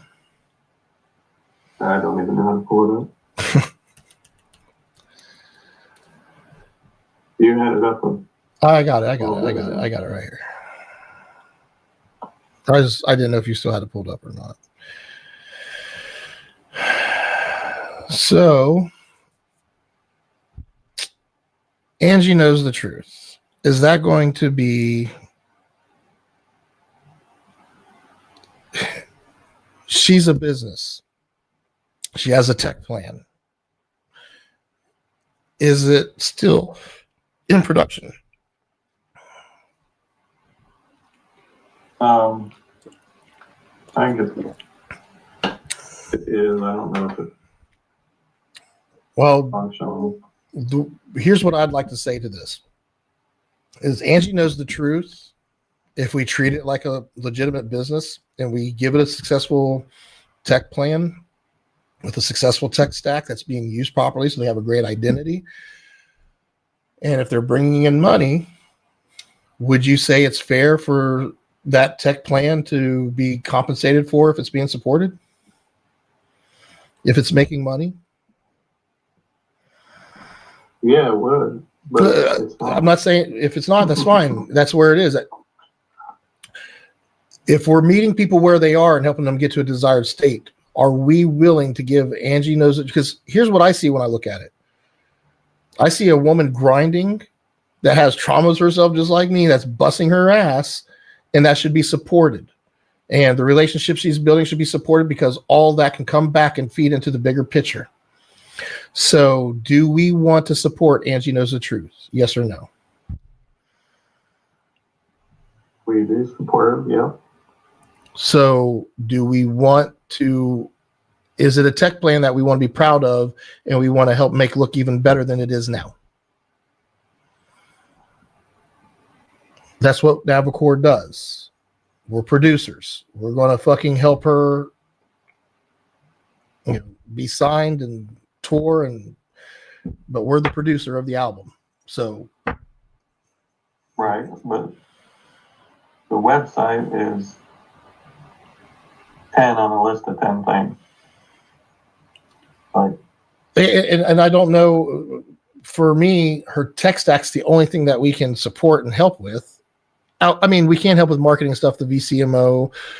If she's going to start having like an assistant, like hiring and doing that stuff, we can have the HR side of things. Like we do other areas, but right now I'm just focused on the tech plan side of things. Help her with her website being updated and modern. Help her with her social media stuff. If she does any kind of ad campaigns or anything like that, having all that cleanly documented. Because here's what we can have.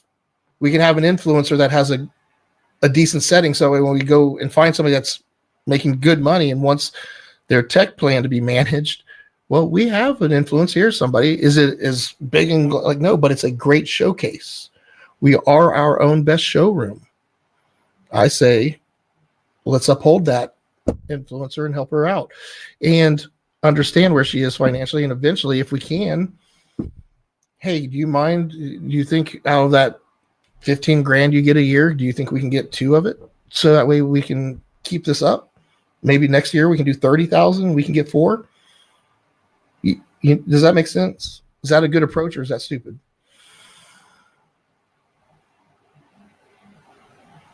I mean, I understand it. I don't know what the percentages need to be, but, obviously she's making somewhere in the 15 to 25,000 range, but he probably spends $15,000 to $25,000 doing it. So, and that's what I'm saying is I'm not trying to say that this isn't about us going and trying to get money out of her right away.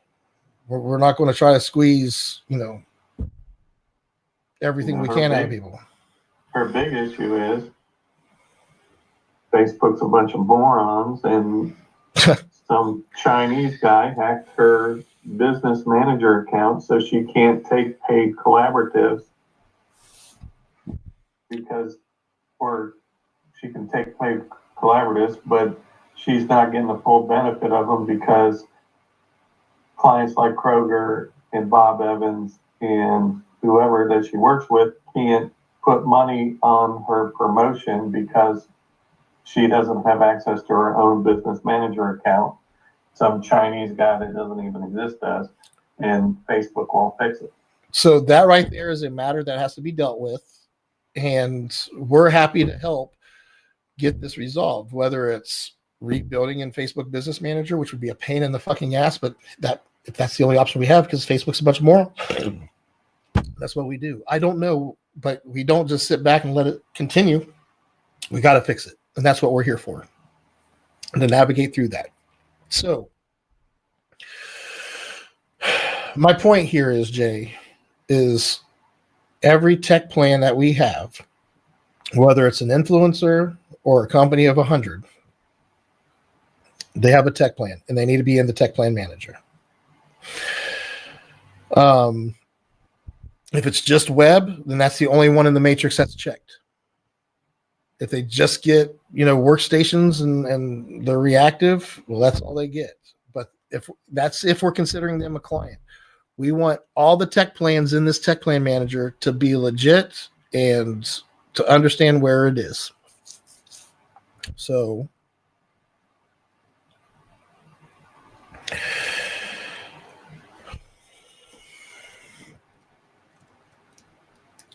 is this the official name of the business?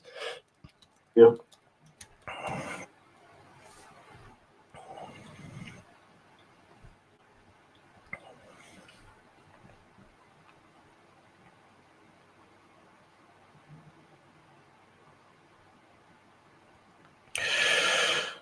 PC Professionals, PC Solutions, and PC Pros. What's the rub there? Well, Professional PC Solutions is Cincy PCS.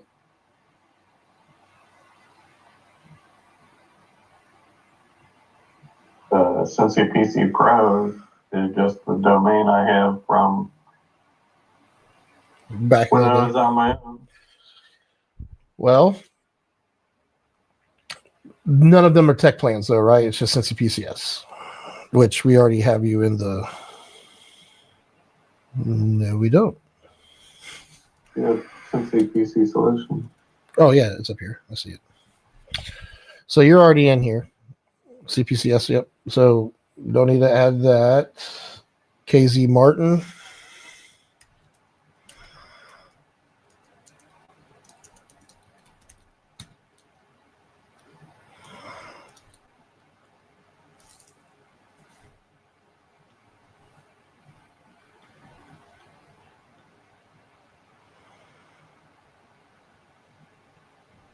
McBrideArchitect.com. You know, we'll look that up. I would think.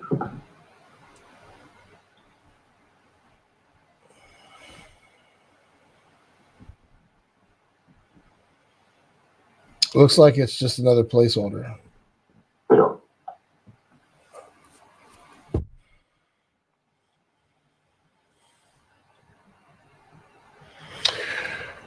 Oh, what the hell?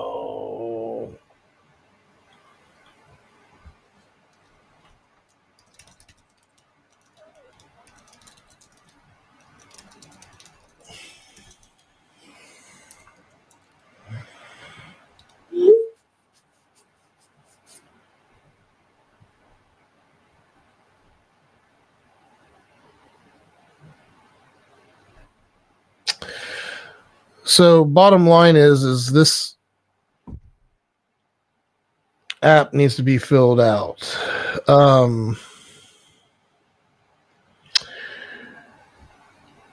Is Melanie, are we, what are you doing with Melanie? I don't know, I haven't talked to her in 6-9 months.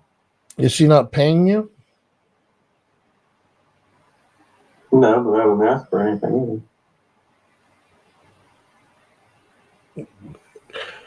What are you doing with her website? She asked for it to be moved to whatever hosting she's paying for. Okay. but I don't know how to do that. Well,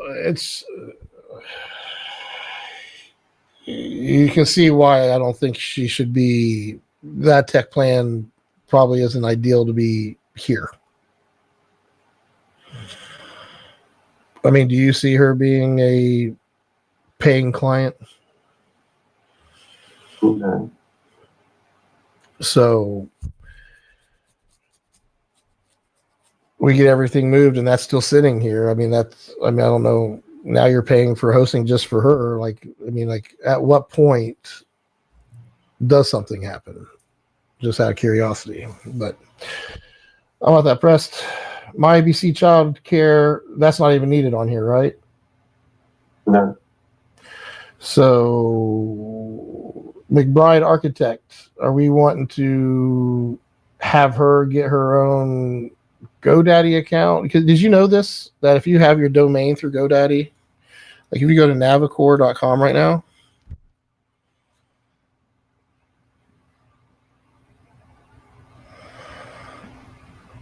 this is free with your purchase of a domain.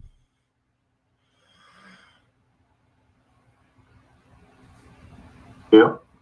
That's cool. So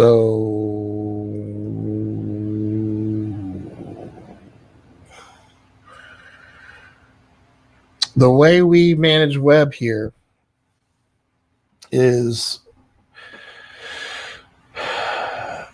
if we're setting them up with their own GoDaddy and helping them get their billing account and everything set up, what are we billing them for the year to manage their tech plan?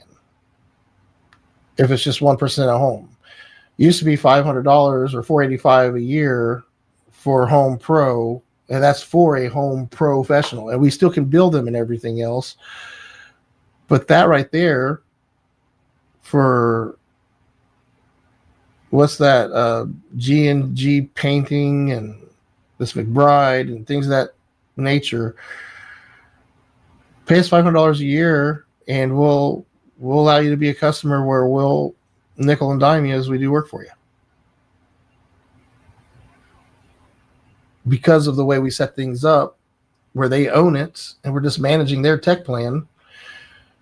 That's why we get the $500. Does that make sense, or is that stupid? Yeah, that makes sense.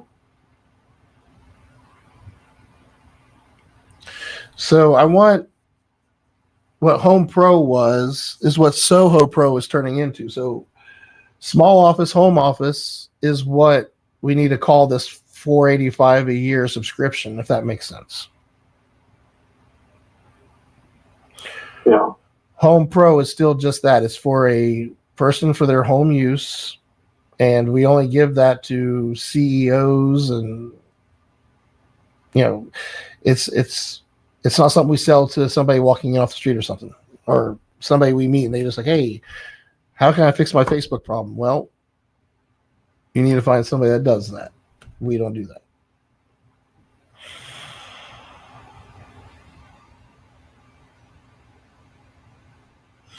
So on your hosting right now, you mean to tell me the only websites that are production is KZ Martin and this McBride chick? He's changed screens on me.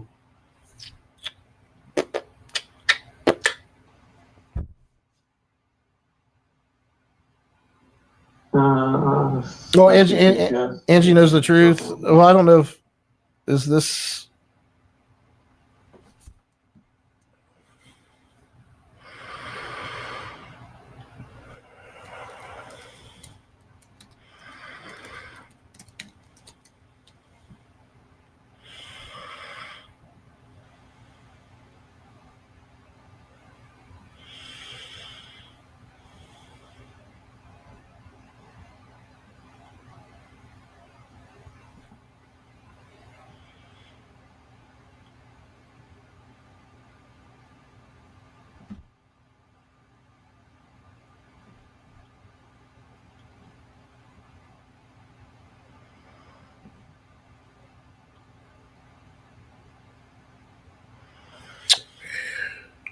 So we need to move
Is that it?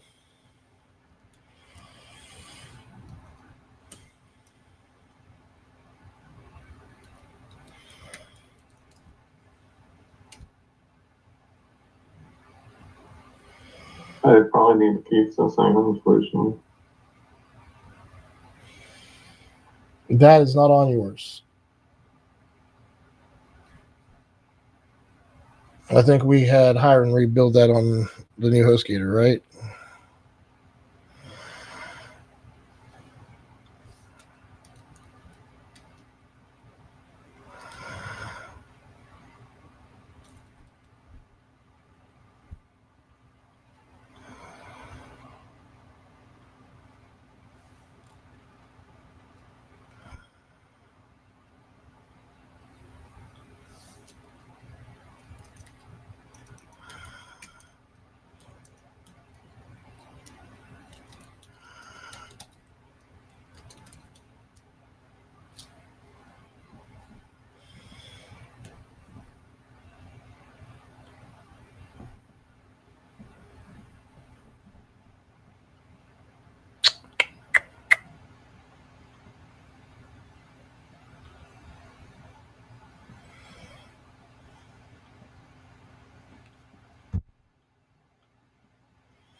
Where did that go? That's mine. Where did yours go?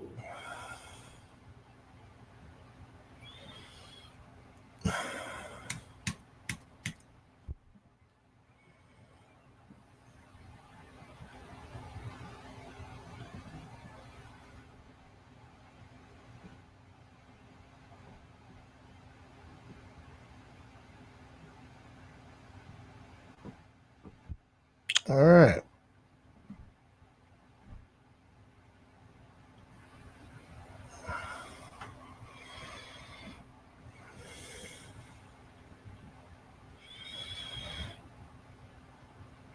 So this My ABC Childcare is not, that site is not being hosted here, right?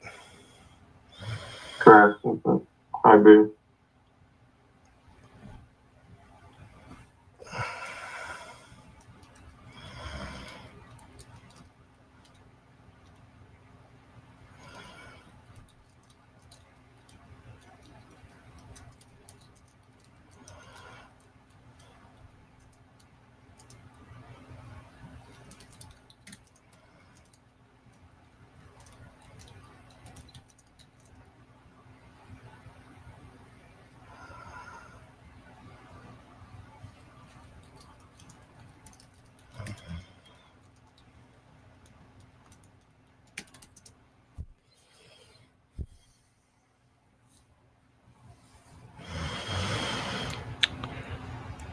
So these are the production sites on your HostGator, correct? Yep.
Mm-hmm.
On your worksheet for hometown title,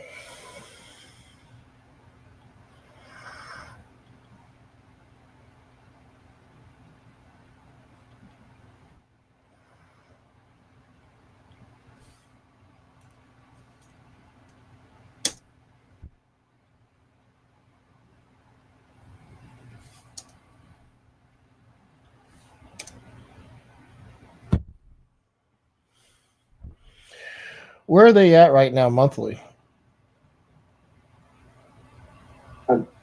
$14.95 or $1,500.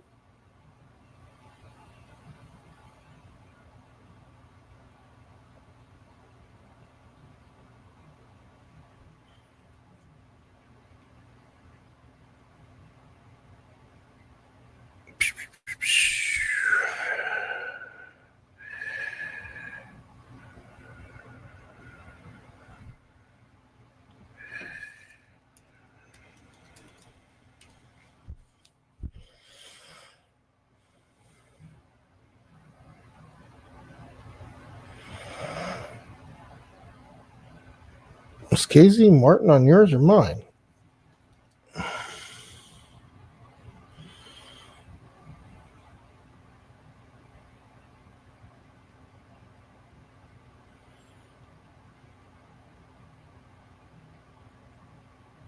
Oh, Jesus.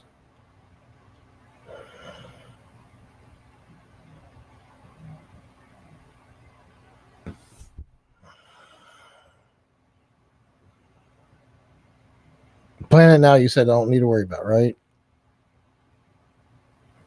Nothing comes up when I type it in.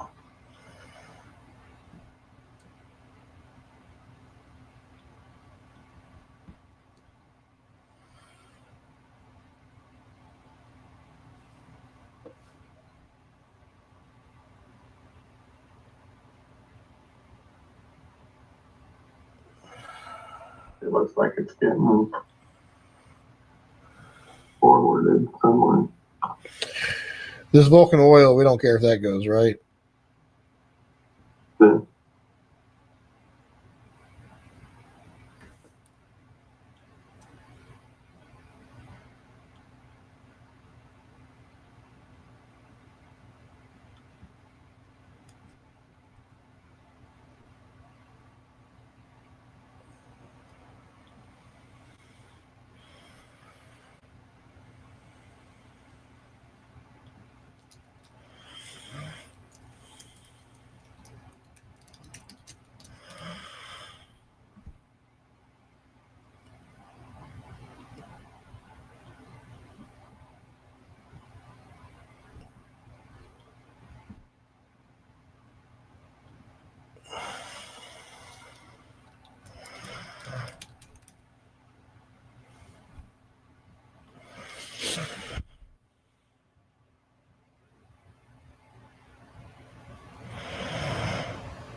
All right, so it looks like we have 1, 2, 3, 4,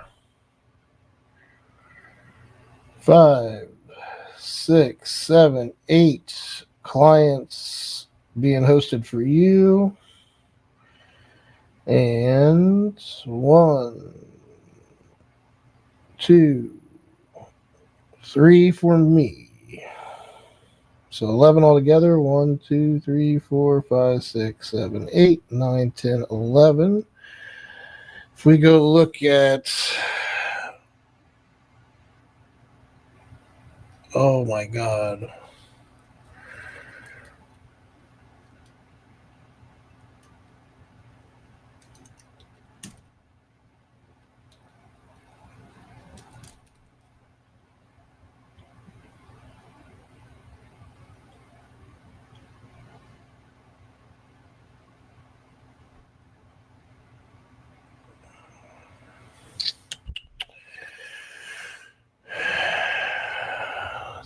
We'll list these out.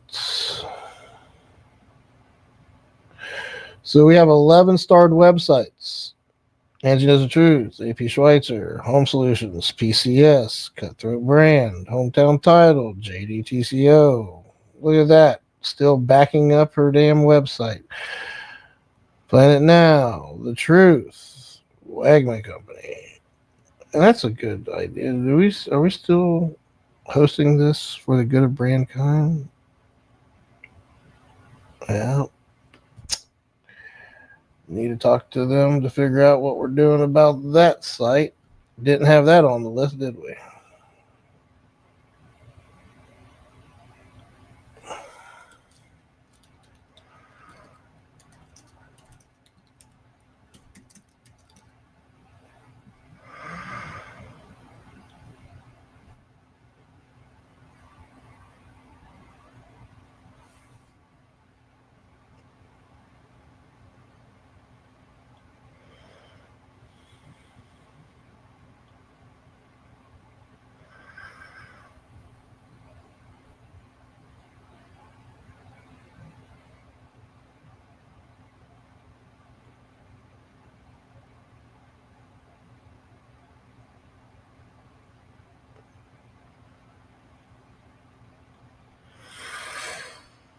Mm-hmm.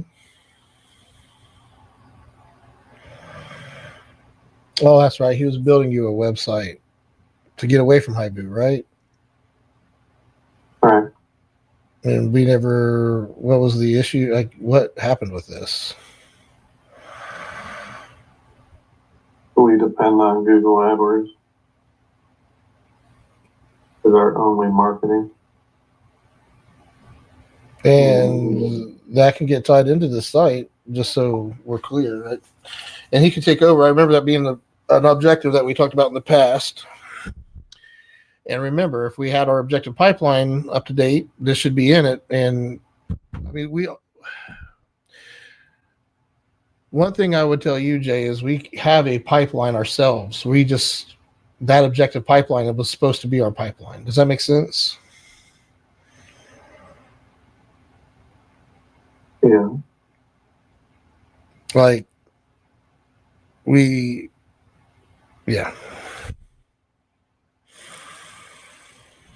We'll get there. All right. And I need to ask Hiron if he wants to continue using this or if I can shut this down too. But for now, it's fine. All right. I got to go take care of this client.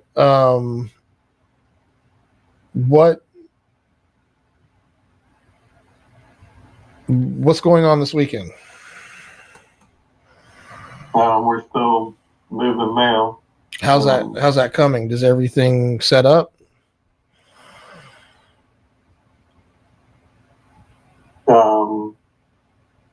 I haven't talked to Alan yet this morning. It's still working over there.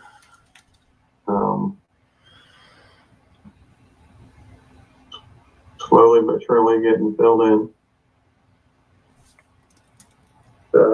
I'll know more this afternoon.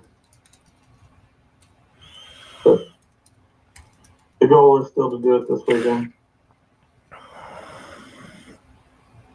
Gotta get with Mary and make sure that everybody's good on their side.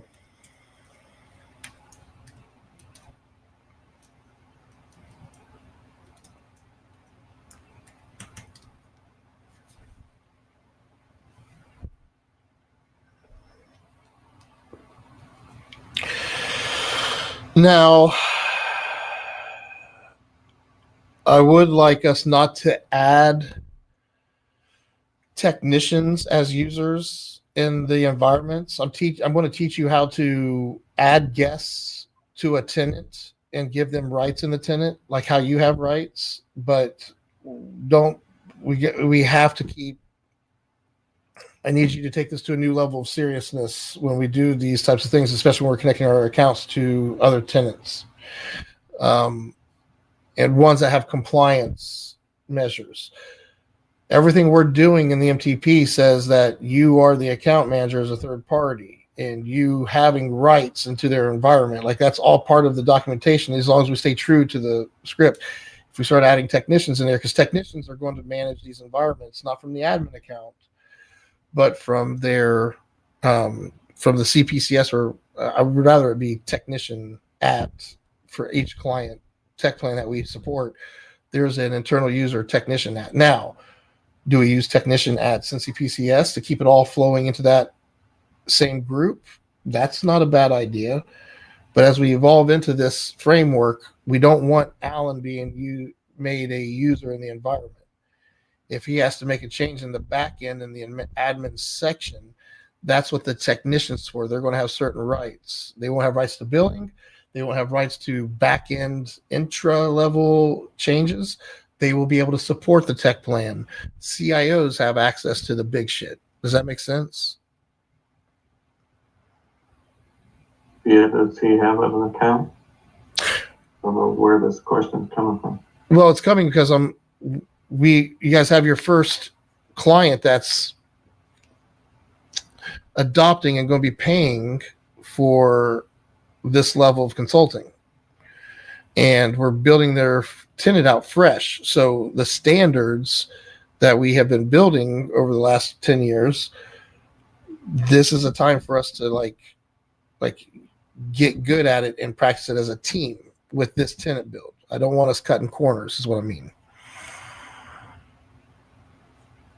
Right, but has Alan ever been a member of any other domain? Neither of you. And this is new. I'm trying to set standards as we're doing this. I'm not saying that you've done anything wrong. Don't take it that way. This is me letting you know ahead of time that, hey, this is how things should be. So don't add Alan as a user in this tenant from his Cincy PCS account. That's all I'm saying. Okay. You are an account manager, therefore this is something we're trying out with this tech plan. And I am making myself a global admin in the tech plans I'm managing, but I do find it better to do the work from the admin account. I only go there for reference and doing things quickly. I might take myself off as a global admin and leave the admin account as a global admin and make myself able to do things internally, but not be full-blown global admin. Does that make sense? Like you and I might have reduced rights instead of global admin in these other tenants. Okay. One of Kevin's fears with SharePoint and the way we're managing things is the security and the you're not feeling comfortable yet until he gets in there to figure out, is this doable? And these are the things that this is his concern. Like, we got to be careful with how we set up this access with our accounts and stuff. So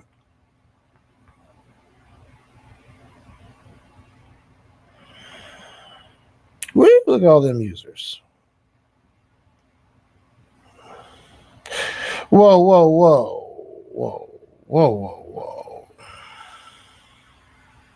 Did we agree on this naming scheme? I don't ever remember having that. I remember us talking about doing something different with the names, but Mary.cpm? That's what you had us do. I don't know. I don't remember that conversation. I remember us talking about doing something different with the names to have. And did they decide on 2 accounts, or are we just bringing over 2 accounts now? We're going to cross that bridge when we get closer before we actually lock in licensing.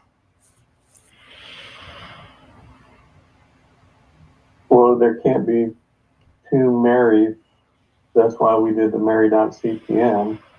Well, she has 2 accounts. She has 2 separate accounts now, and you can't bring both of those over into one account. Is what you mean, right? We don't know that. We don't know what we're doing with the CPM tenant.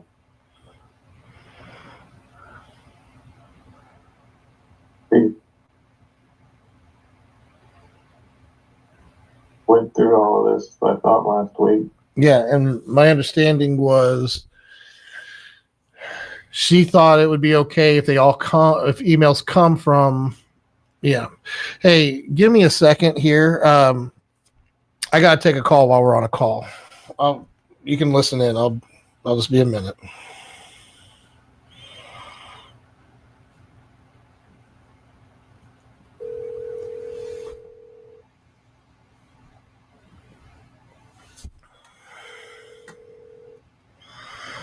Hey, Joseph. Hey, John. My call is still going on, but we put it on pause for a second. I wanted to give you a call, see if we can't get you up real quick. Okay. What's? I'm gonna, if you don't mind, Joseph, I'm gonna pass you my IT guy. He wanted to kind of listen in and see if he can. Oh, absolutely. That would be a huge help. Yeah, let's do it. Yeah, hang on just a second. Let me add a call. And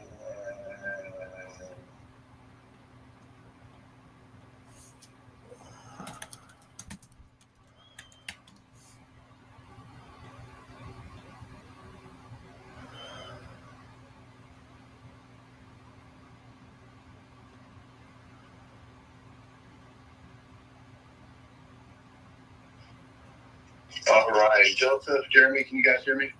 I can. All right, perfect. All right, Joseph, why don't you go ahead and start? I'm sorry, I didn't catch your name. What was your name again? Jeremy. Jeremy Joseph. Yeah. So, what's going on right now?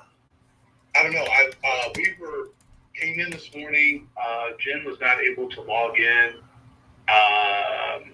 I got in for a while, but then I couldn't get my Outlook to run. So I called Jeremy. We did a hard reset start. Got Outlook running. Go to the remote desktop and can't connect. It's that error message I sent you. That's where I'm sitting right now.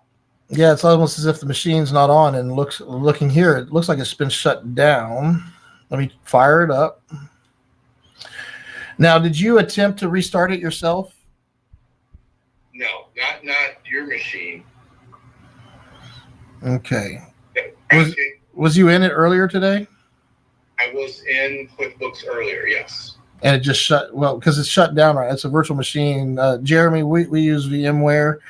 Their VM is currently offline. I just turned it on, so it's slowly coming back online now. It should be just about ready.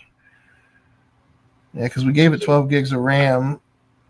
When I connected into Outlook, I went ahead and shut down QuickBooks, just logged out, if you will, and then did the reboot to get Outlook to run.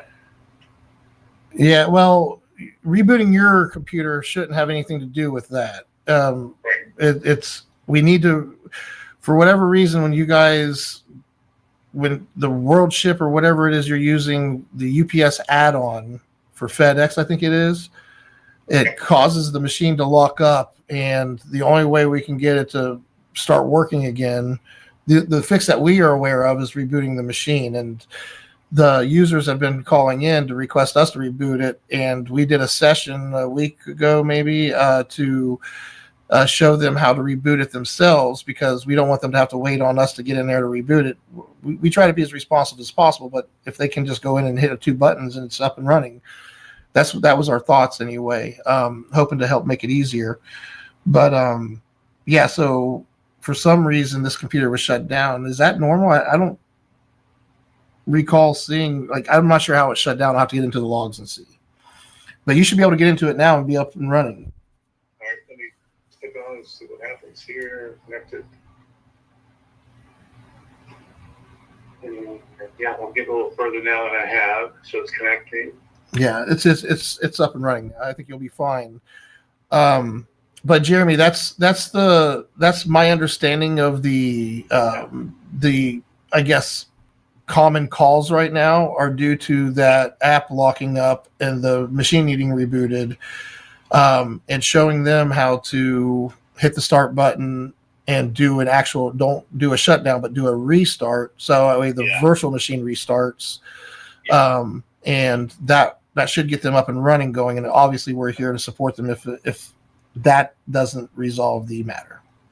Do you think the common issue with QuickBooks and UPS across the universe? I do believe that QuickBooks Desktop is a very clunky big app that has a lot of issues on its own, and these add-ins make it. Yes, I do think the add-ons with QuickBooks is a common it's at least in our world it is. I don't know, Jeremy. I don't know how many QuickBooks clients you deal with, but do you find issues with QuickBooks Desktop a lot? I don't have a lot of clients using setups like this. So I think anytime you have a platform and then you add the extensions, add-ons, plugins, whatever, it does increase like some issues.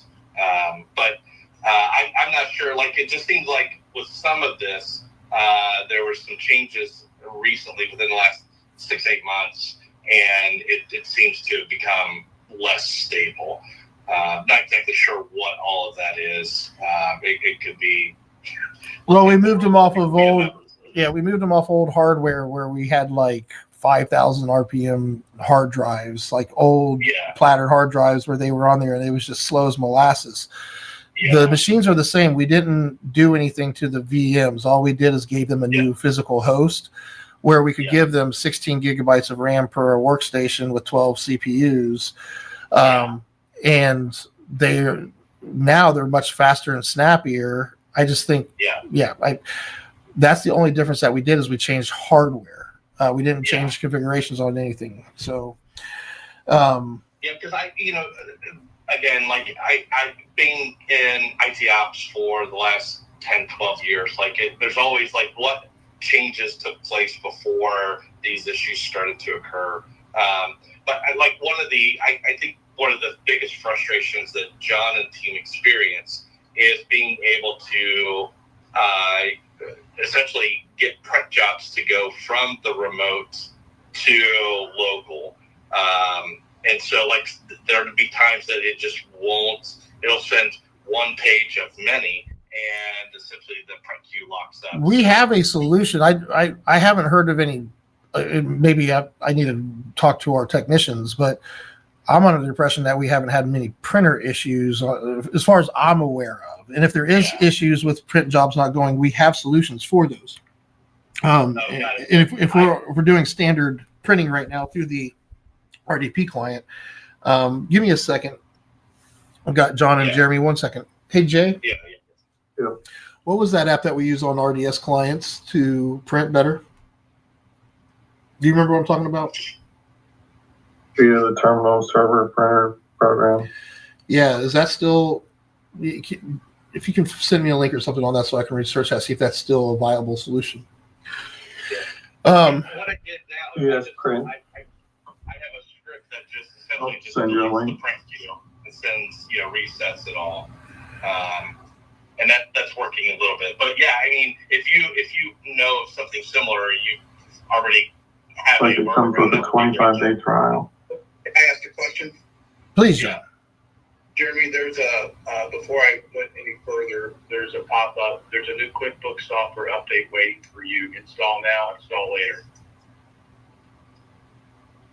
I always say if you have the time, get it done right now if you can. Those are patches that are coming out for a good reason. Yes. Okay. And you have to. And you're an admin on the machine, so it should work for you. Okay.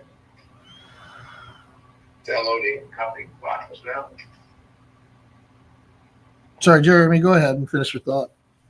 Oh, no. It was just like if you already have something, if you're familiar with seeing other situations and you have something like, I'm happy to explore what you have. Because like essentially it's just like a lot of frustrations. Like it's something that can be inconsistent. So then I say like try to look at the user environment to figure out what's going on there. It just we've tried a number of things. That's why ultimately I just resorted to writing the script to kill the print queue and restart it and go in, and we have some luck with that. And you're doing that on the virtual machine, or is that something local? No, local. Yeah. It just seems to be something passing it from, because the printer is mapped correctly, and it could be just within like something within QuickBooks or maybe it's that app, because I can oftentimes print to PDF and then send it through. But it's just, John generally is giving me a call at 4:30 and saying, "Hey, Jeremy, I need to get out the door right now." And needs to print something out before you can leave, right? Yep. Well, again, if the printing thing is still, if it's still coming up, if that's a common matter, then please let us know, because we want to research that and find out if that's something on the services end. I know Andy is a great CPA, and he wants to be able to control the QuickBooks environment and give them a secure environment. And that's why we're in the hosted QuickBooks situation right now. We have other clients that use this, and they don't use the add-ons that are being used here, and things are, we don't have these kinds of issues, I guess is what I'm saying. So we definitely, we have others in this environment that work without the constant, John, I know, I feel it, because I get notified every time somebody that is under my control puts in a ticket, and I've been seeing the tickets come in. So I know it's calm, and that's why we did the session was that last week or the week before? I can't remember. Bottom line is, I just want to make sure that, it's working for you guys. You guys can get your stuff done. Yep. And if that rebooting helps, great. It sounds like, John, I know you weren't able to be on the call that day because we're busy. Did you have a chance to get with Jen yet? Do you need me to do a session with you two to show you? Because I don't know how this got shut down, but I'll have to get into it, and I don't want to do that while you're working. But I want to see if it was manually, like maybe we accidentally shut it down, or did it lock up so bad to where the machine just said, "I'm going to sleep now"? I don't know. I'm still up. It's still like writing system registry values sitting at 45%. This thing's just a really slow update. Oh, the QuickBooks update that you're running right now is still going? Yeah. Okay. Yeah, I'm not sure how long that'll take, but you should be good after that update finishes. If you need to reboot, I'm happy to do a session with you so I can show you. It's really just hitting the start button and hitting reboot while you're in the virtual machine itself, doing the reboot on the virtual machine. That's not going to restart your local computer. It's just going to reboot the one that's here in the server stack. And if that's confusing, let's do a session either later this week or next. Here's what I found. Oftentimes I work with a lot of devs and getting people to recognize what environment they're in. John, we may be able to do some changes to desktop appearance. That's a good one. Yep. Change the color of the background or something to make it stand out as a different machine. Yeah. Yeah. Because oftentimes, like we're not great machines, so we don't multitask well. I know the number of times that I've been in one environment thinking I'm in something else, and I'm clicking through something. So, Jeremy, how many people are on your team? Like, how big is your guys' crew? It's me. You're a one-man band? Yeah. Let's schedule a call sometime, because John, what I'm asking Jeremy to touch base outside of working with you, I know he's your vendor. The reason why I'd like to talk to him is because I'm happy, Jeremy, to show you some more of,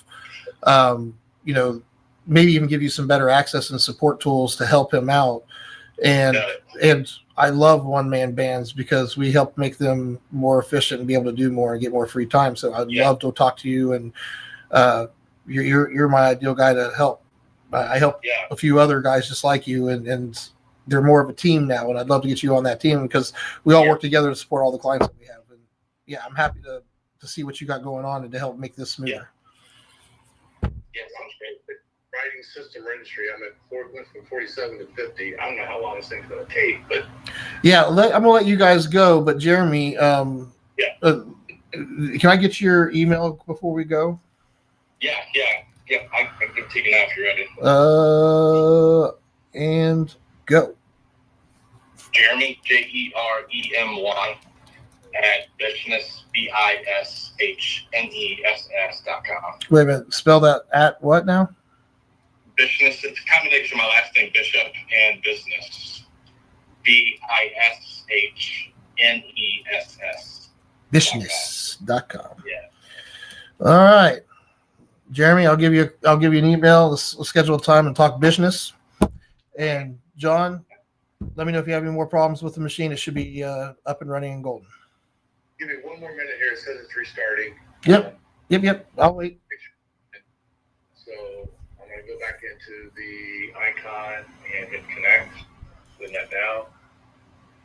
And connecting to apschweitzer.com 9094. And it's not going to go. Joseph, it's okay. Remote desktop can't connect to remote computer for one of the. Yeah, it just rebooted, so it's probably taking a minute. If you close that and try again, it may be ready. Connect. When it reboots, it could take up to 2 to 3 minutes for it to be accessible again. Redoing it again.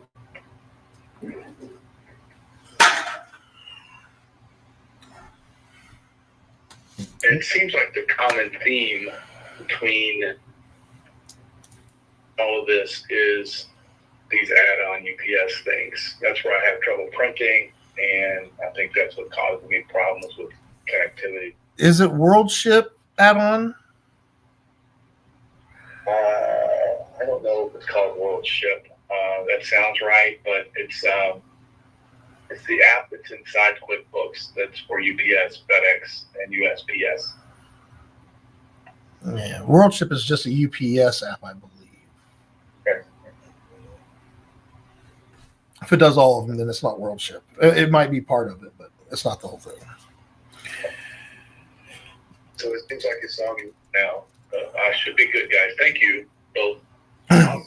You're welcome. Right. Jeremy, I'll shoot you an email here shortly. Okay, awesome. Thank you. Thanks, guys. All right, I see you. Bye. See, another potential client right there. Boom.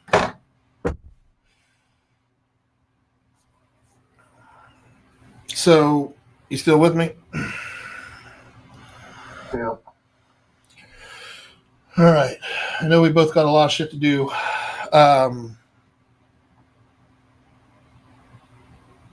So as things move over for AWA, let's go ahead and take a minute to talk about them. Let's drop everything else for right now.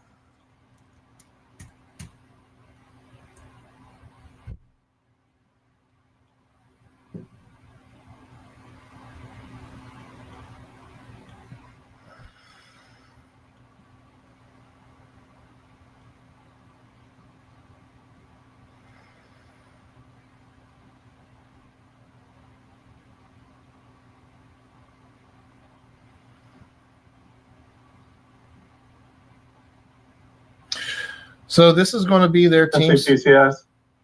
Yeah, it is.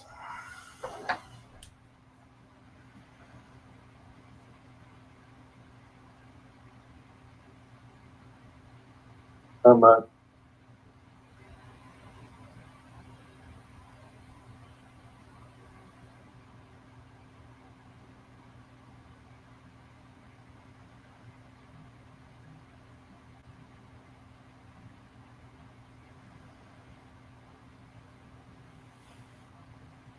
Hold on one second. IRS is texting me.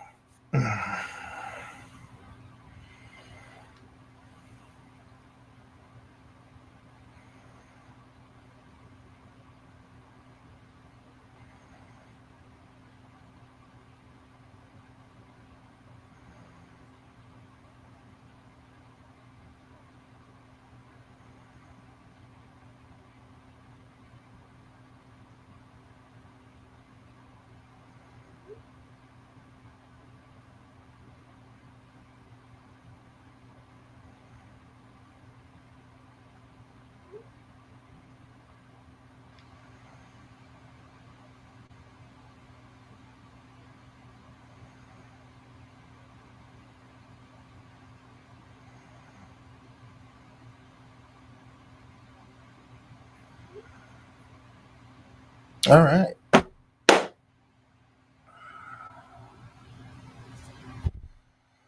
Yeah, I have a meeting with um, a leader of a team at the IRS at the actual. Doesn't Cincinnati have like one of the main IRS offices somewhere here? Yeah, they have a presence. And the leader of their technology team was at the last AI meetup, and they asked a question up front. So I was like, part of the AI meetup is they have a QR code. You scan it. You can ask a question. You can do it anonymously or tell who you are. Somebody anonymously asked, what's if you had to pick one tool right now that uses AI, what would it be that kind of covers everything? And everybody's talking about ChatGPT, and this person over here saying Google Gemini, and this person over here saying, Notion, and like all these tools nobody's bringing up Microsoft whatsoever. And I waited till everybody got done doing theirs, and they were about to wrap up that section. I was like, wait a minute. I was like, hey, hold on. I want to bring something up. And they hand me the mic. I'm like, why isn't anybody talking about Microsoft? I mean, you can manage your identity all the way down to client interactions and invoice. You can do everything through 365 and build your own apps. And it's got AI integrated with it. Do I think it's where it needs to be? Is it the best AI? But as a all-encompassing tool, Microsoft 365 with Power Automate, SharePoint, and all these other tools for collaboration, that's the best tool to me as an all-in-one. And then you just hear everybody kind of like murmuring. And then like this girl walks up to me. She's like, hey, we need to talk. Well, she's like a lead in the IRS, and we're meeting tomorrow. She's a lead in one of the tech teams. I don't know where or how or what, but if the IRS is paying her to go to this meeting to get resources to help them do better, yeah, that's an opportunity to me. Now, do I want to work with the IRS? I don't know about that. Anyway, I'm excited, and I'm getting better understanding of how I'm going to do these. Like, just like 2 hours, they get 2 units a month. It's $1,000 a month for AWA. That's perfect for their size and the need and where they are. I think that's a good compromise. Yeah. So this is their team site. They have government contracts with their joint ventures, and even the way using the MTP to explain to the client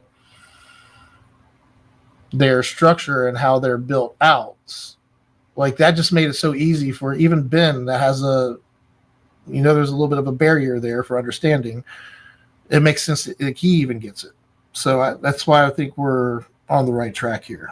If we stick to the offerings and don't budge and stay helpful and polite and kind, yeah, it's a no-brainer. We're going to do fine.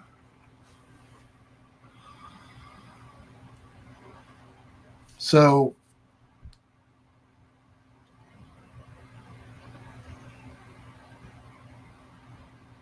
issue tracker list. Is that what I called that?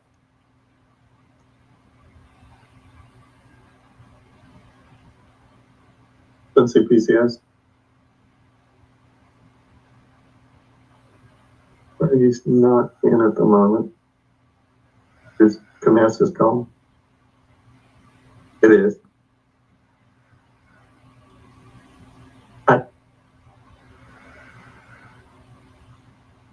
He is roundabout. I can track him down and get you an update.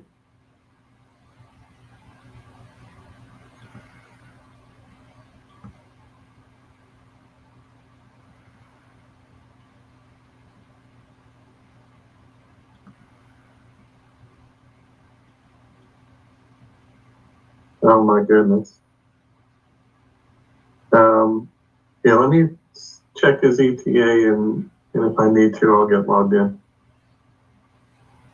I'll call you back here in a minute. All right, thanks. Bye.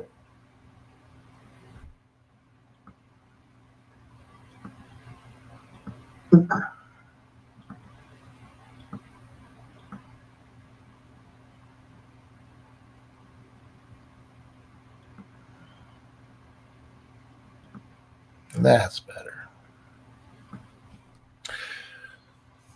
Did we find out what channels they need?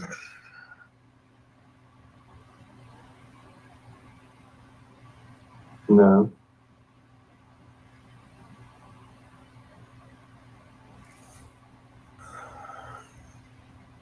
Sensei PCS, Jay.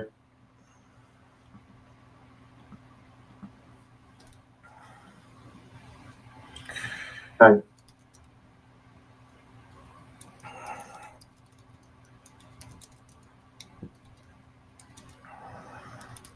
Oh my goodness.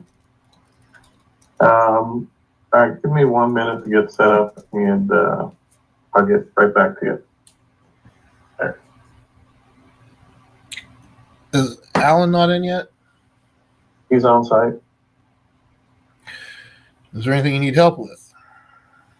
Nope, I just need to go. I don't know anything about libraries and data and stuff. That's No, when I created the site, I created a template and it had a few lists that's already built in. I went and deleted those. So I forgot that I used just like when you create a team, you get a general folder by default. When you create a tenant, you get a team site by default. I'm trying to use the team site that they give by default to make it the true team site, because there's other functionality within the tenant that already tied to that team site, and I want to use those. So AWA is a good learning experience for all of us, even for myself. And then listing out the different channels and putting in here the rules around those channels. When we dump this into AI, we talk about operations and creating workflows and things of that nature. AI is going to give us great insights to help AWA even do it in ways that they can understand easily. I can even have it spell it out in Ben's native tongue, so that way I can explain it to him easily in a language he can read and make sense of. I'm not saying that he has an issue with English, but you do know that things get misinterpreted when you talk to him, right? Yep. So using this technology for communication, which falls under identity, to improve their technology, their tech stack, that's us aligning their workforce with those two, right? So it's all part of the triangle. Another big component, which almost became a fourth pillar, but I decided to leave it out because it's just natural and part of everything else. Budget. Like, you need your identity, your workforce, and your tech stack, and your budget, right? You can't have the tech stack you want unless budget's figured out. Money's a big aspect of what we do, and I just don't want it to be at the forefront of what we talked about. It's a cost of doing business, and we're doing it at the most cost-effective level we possibly can to do it right. Right. Anyway, Right, I go got do your you. thing. Yep, talk to you later.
whatever.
Hi, this is Jennifer. I'm so sorry I missed your call. Please leave a message for the phone number and I'll call you back.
Where the hell is Kent, Ohio?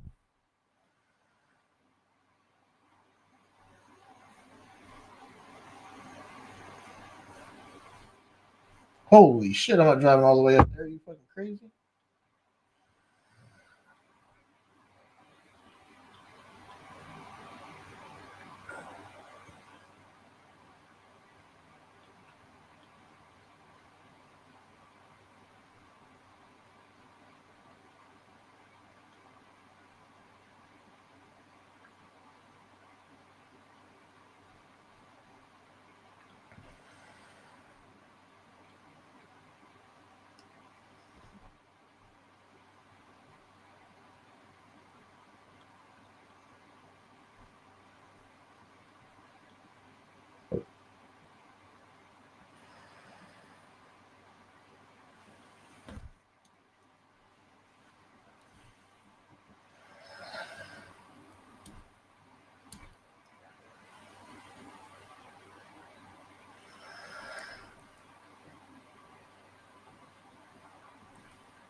No.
Your call has been forwarded to voicemail. The person you're trying to reach is not available.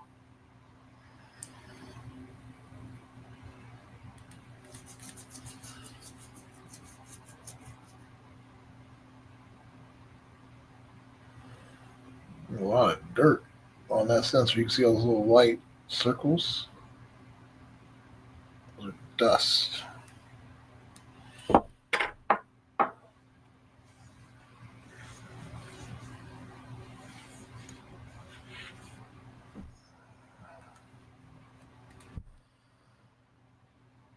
Look how clean that looks now. Just getting rid of that dust. There's some hair over here. I don't know if you can make out that hair. I can see the dust particles. Oh yeah, that's kind of cool. You see my finger smudge? Oh, look at that smudge. See what it did? Yeah, you can see this. Oh wow, that's crazy. When you're doing a film, you probably don't want any of that stuff to get in your image. Hell to the no. You don't scratch that lens or anything. Beautiful.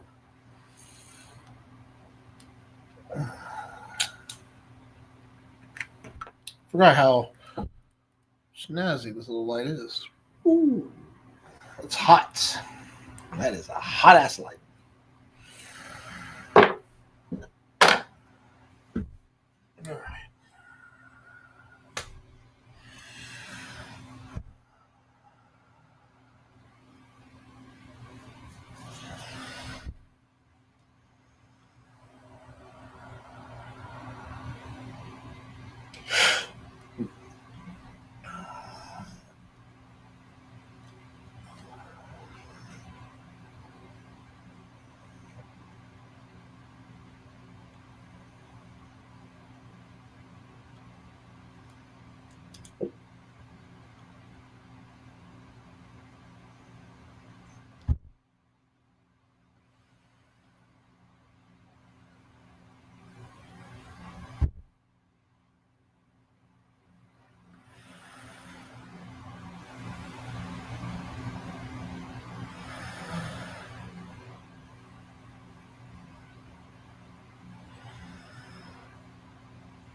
All right.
Come on. Go outside.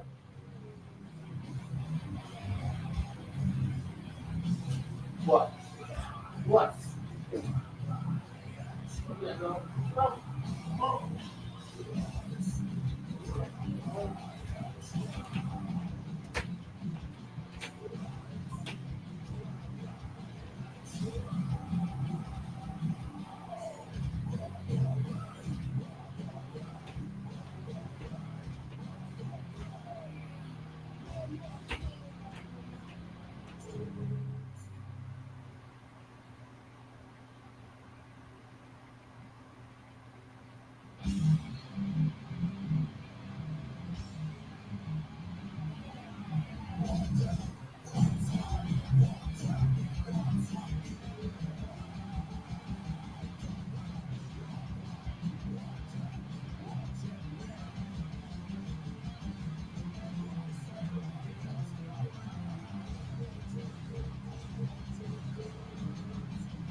I have been streaming for 5 hours almost. Jeez.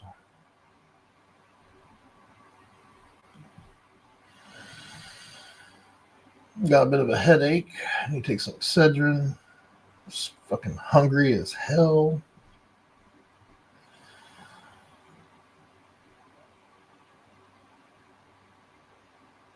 Mm-hmm.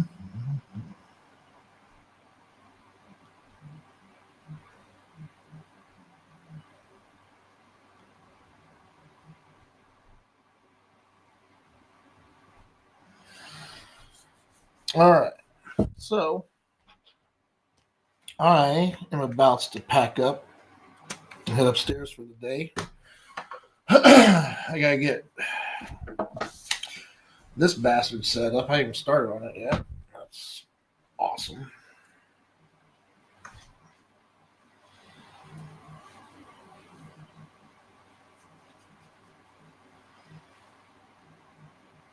I'm gonna sort it. Oh,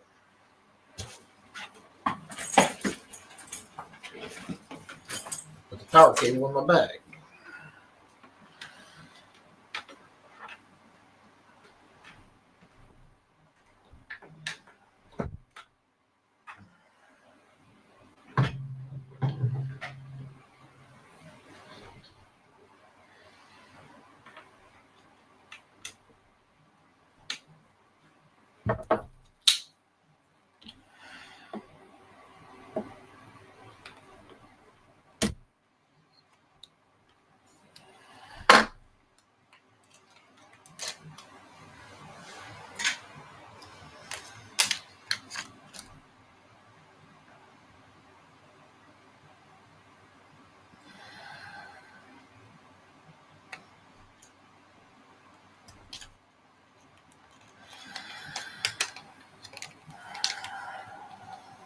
Tired of my back hurting.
Half tempted to go take a nap, but I don't nap.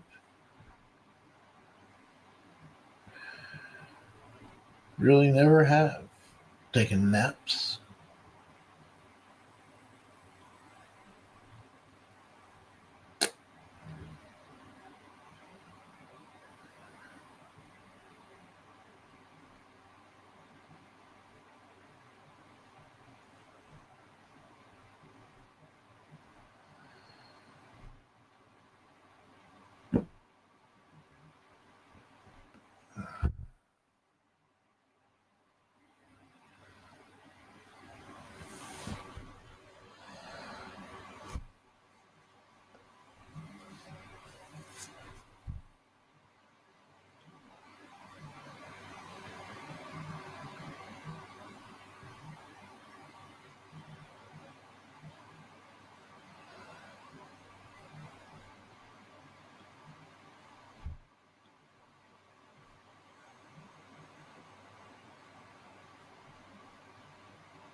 Ooh.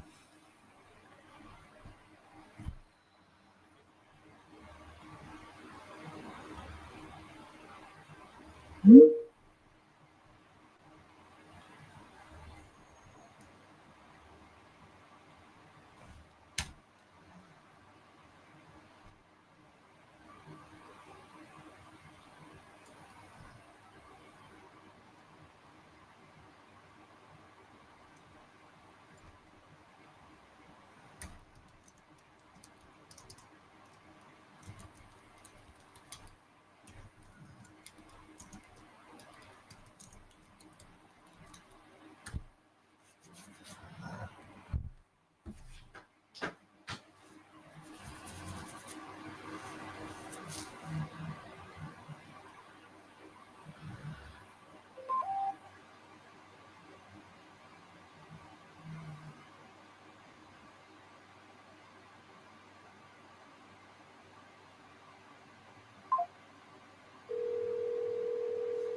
call has been forwarded to voicemail.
You reached the athletic director at Northwest High School, Lee Johnson. Please leave a message and I'll return your call as soon as possible. Thank you. Hey, Lee, this is Joseph. I just wanted to touch base today. I know we had a session. I'm sure you're busy and have other things going on. Give me a call when you get a chance, 513-479-7872. I just want to catch up with you and talk to you about some changes I've made to the playbook and the team site. So, yeah, talk soon. Thanks.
So Service Hub has been added, and HubSpot should be fully option. Like he shouldn't have any issues moving forward, or he has everything he needs.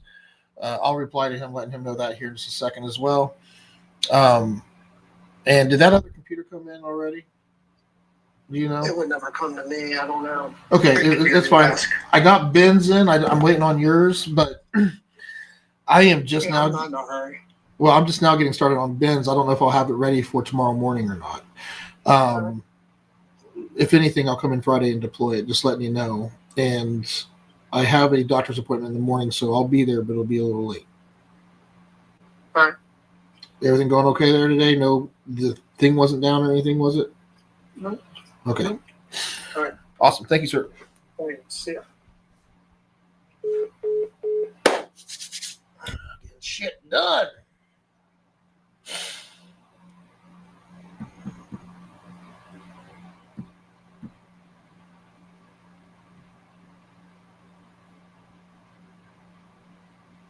Oh yeah, who's excited about this new iPhone 17 Pro Max?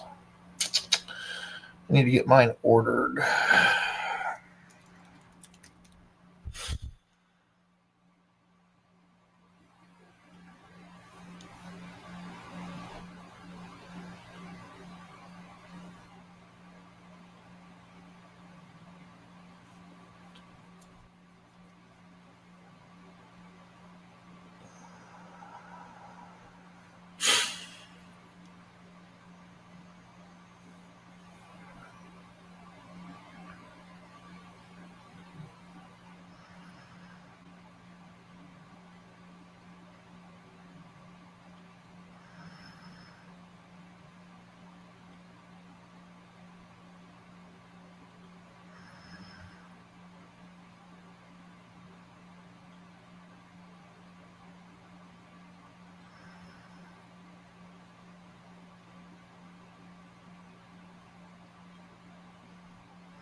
What?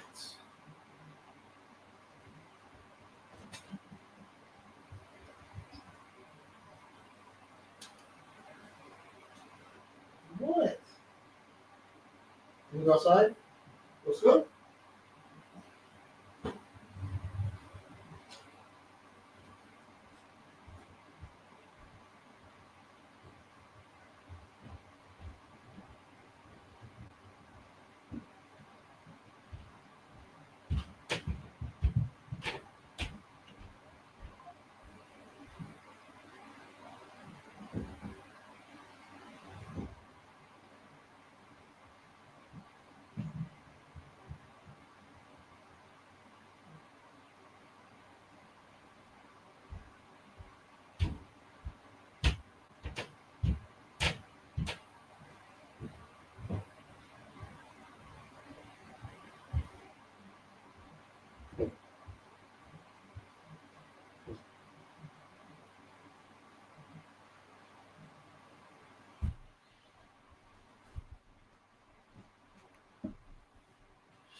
Yo.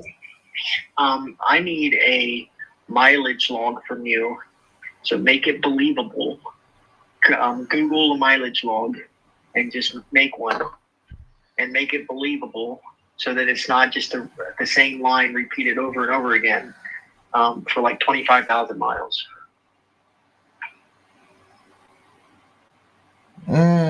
Hold on. I mean, it's going to take you maybe a couple hours, but it's going to save you like $6,000. Hold on. Do you have a minute? I've been trying to get a hold of you.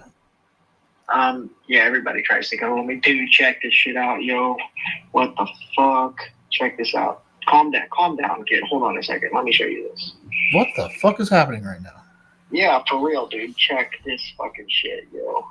Wait for it, kid. Word. We going for a cruise Saturday morning? Yeah, if you're up for it. I don't know that any car shows are happening this weekend. I mean, we can go to the pop-up car show, right? So I don't think there's anything scheduled, but there's always a pop-up. Oh, this is gonna be fun. Here it comes. Whoosh! You didn't get touched, did you? No. Did you hear that shit? Yeah, Paloma and Brianna's car both got totaled. Oh my god! Merry Christmas. Is the person okay? No, they died. No, are you serious? Yeah. Are you fucking serious? No, I'm dead serious, yo. Oh my god! Is that why they wrecked? Is because they died? Yeah, heart attack. Heart attack, and they just lost it. Oh, could you imagine? Holy fuck! I'm just glad nobody was hurt. I mean, this guy wasn't even hurt. I mean, he was, but after the fact, it sounds like. Your car was barely, he missed your fucking piece of shit for a fuck, like, what the fuck? Dude, look Dude, your car's parked right next to hers and yours not even touched? Well, look at the skid marks. Oh my god, inches from your fucking ride, dude. That is literally like he bounced over your car. Like he should have hit your bumper or something. Those tire marks wouldn't have been there if he would have been in the air. So yeah, what the fuck? That's wild, dude. Calm down, kid. All right. I know. All right. Well, that's some excitement for the day. All right. So essentially, there's a couple things. I want to have a partners meeting. I want to get the data center. In fact, I want to have it at the data centers in Covington, right on the River Center Towers. Are you familiar with them? In Covington, no. right across the No. street from the roadblock bridge, or right across the river from the roadblock, whatever, however you say it. Yeah, Anyway, so it's very near the convention center. yes, if not the convention center. Okay. Anyway, I want to have it there. I'm thinking at the end of next week. I want to have it's at the data center. So Eric and Catherine, it's their spot. They'll be hosting it. The MSP that has 12 technicians, that would basically be Alan's, grunts. Well, basically he'd be working with them. The owner of that company is Kevin Steele, and then the marketing person. I want to bring us all together to talk about this MTP, because the data center is going to back up the MTP. The service desk is going to be the primary, like when you have a problem, that's who you're going to call. And then all these companies, as we build out the master tech plan, we want to have a master financial, like a secure financial plan for these guys, and working together. Like that means everybody that's part of this group, we're using their data center. So the data center guy that's in the group, they're winning. Have you ever heard of BNI? Yeah, that's like some business network. Business Network International, correct. So it's like a BNI where they have chapters all over the place, but they only allow one person from each industry into that chapter, except for we are one. Each of us are different companies that make up managing technology, and then there's going to be another bucket for financial management. Then there's going to be another bucket for HR management. So that way we create these, like all these small businesses creating a bigger business, if that makes sense. What are your initial thoughts on this? Am I retarded or what? I can't use that word. Is that psychotic?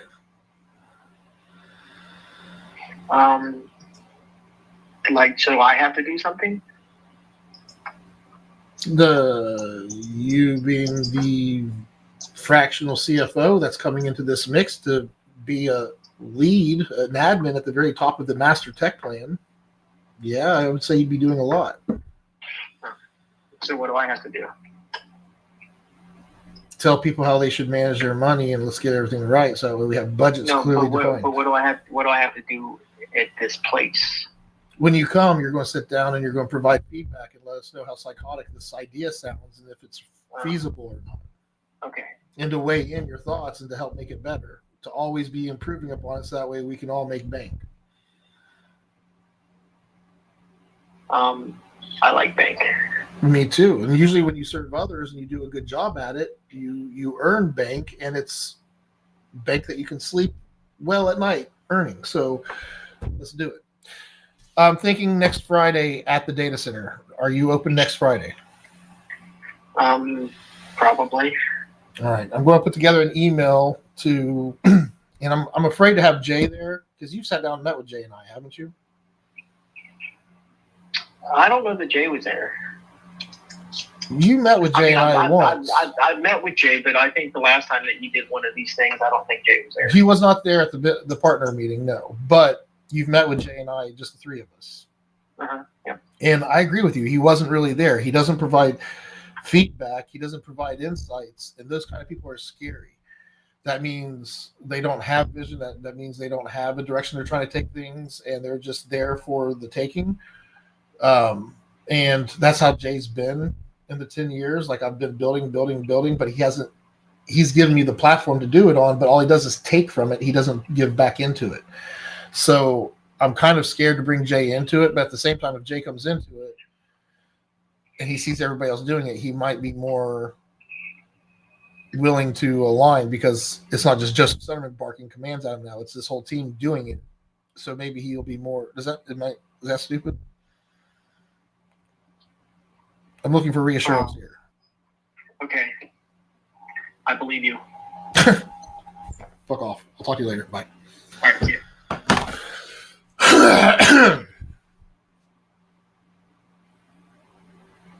There's a lot of generalizations in this. He's not completely visionless. He's not completely just non-present. But he doesn't. There's an avoidance there.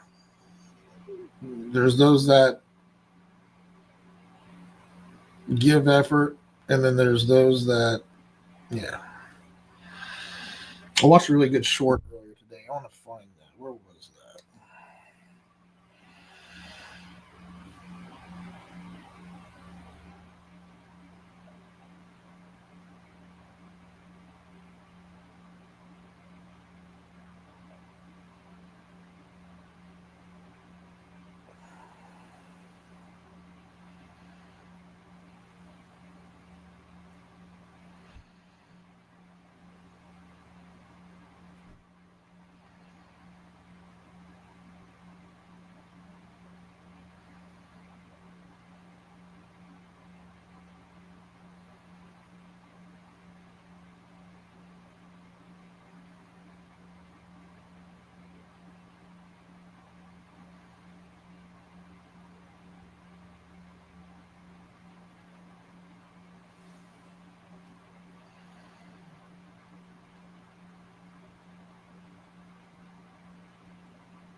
Why is sex?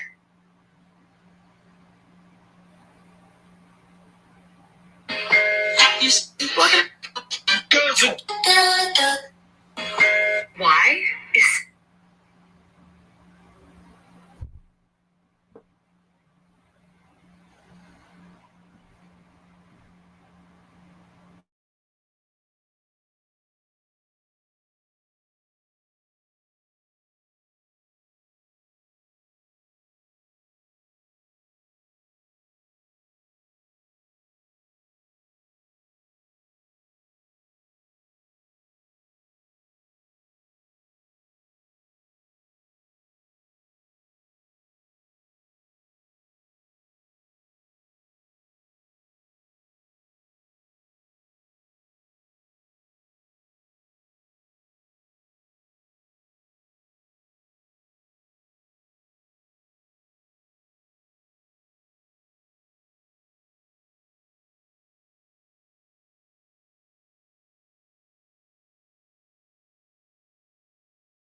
it. It's not the clearly bad relationships that are hardest to leave. It's the almost relationships, the could be enough partnerships, the good on paper, kind to you, steady in ways you never had before kind of love that still leaves something in you aching. And the cost? Decision fatigue, paralysis, a kind of soul exhaustion that builds over time. Because when you don't choose, you still pay.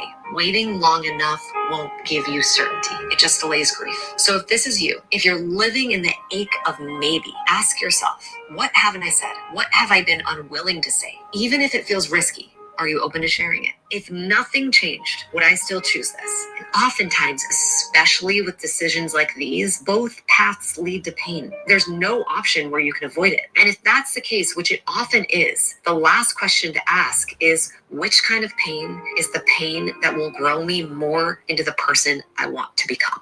How do you know?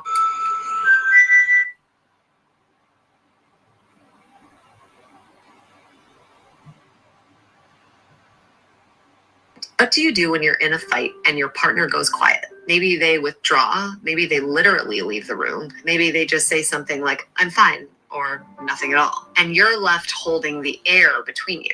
It's confusing, right? But if they're hurting, shouldn't they be the one to speak? Sometimes it's about not knowing how to say what hurts without saying something you regret or falling apart. For some people, silence is protection. Sometimes with the shame and overwhelm that comes with feeling too much or not knowing where to put all the emotion that's happening inside. So what do? You don't push. You don't press for answers they don't have words for yet. Instead, you try this. Say, you seem like you're hurting. I don't need you to explain anything right now. I just want you to know I'm here and I'm ready when you are. Or, I know you tend to go quiet when things feel big. I won't chase you, but I won't leave you either. You're not fixing it. You're not dragging them out. You're building safety. Because when someone shuts down, the question their body is asking is, am I safe enough to speak here? Your job isn't to demand the answer. It's to become soft. Jealousy is like the ugly step.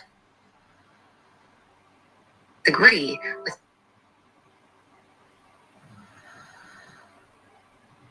this 70% rule is why so many relationships survive and why yours can too. The 70% rule is allowing 70% repair from your partner towards you if you're the upset one to be good enough. I know firsthand the cost of asking for 100%. And when I don't get it, I feel alone and icky and still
Disagree without it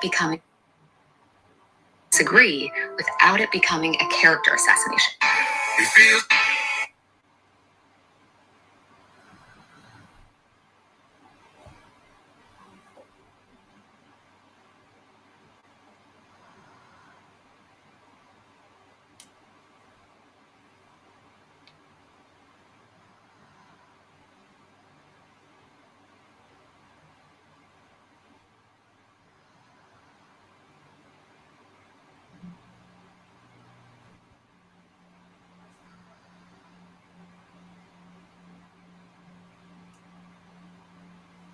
One of you is exhausted from always initiating the hard conversations. The other is exhausted from being told they're not doing enough. That's not dysfunction. That's what we call an effort mismatch. It shows up like this. One partner listens to the podcast and bookmarks the reels and pushes for couples therapy, and the other says, we're good. Why are we always talking about the problems? It's easy to paint this as a motivation problem, but that's actually not what it is. Dr. Alexandra Solomon has called this a dynamic that happens between the change partner and the acceptance partner. The change partner pushes for growth and insight and forward movement. The acceptance partner holds down the fort of now. Everything's good as it is, easy breezy. They feel pretty good about life and how things are going. Nothing's really wrong. But if we're not careful, it polarizes. The change partner starts to feel alone in the effort, and the acceptance partner starts to feel criticized just for being themselves. One is gasping for movement, the other for space. So here's the key. The work for the change partner, and this is work, by the way,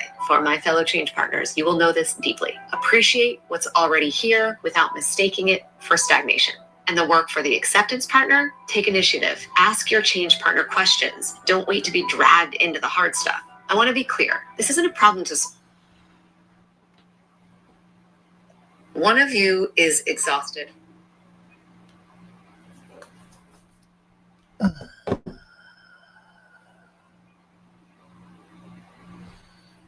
Change partner. That's what it's called. Okay.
Don't tell people to shut up. Hello, Dad. What you doing, buddy? In the locker room. Well, did you have a big lunch?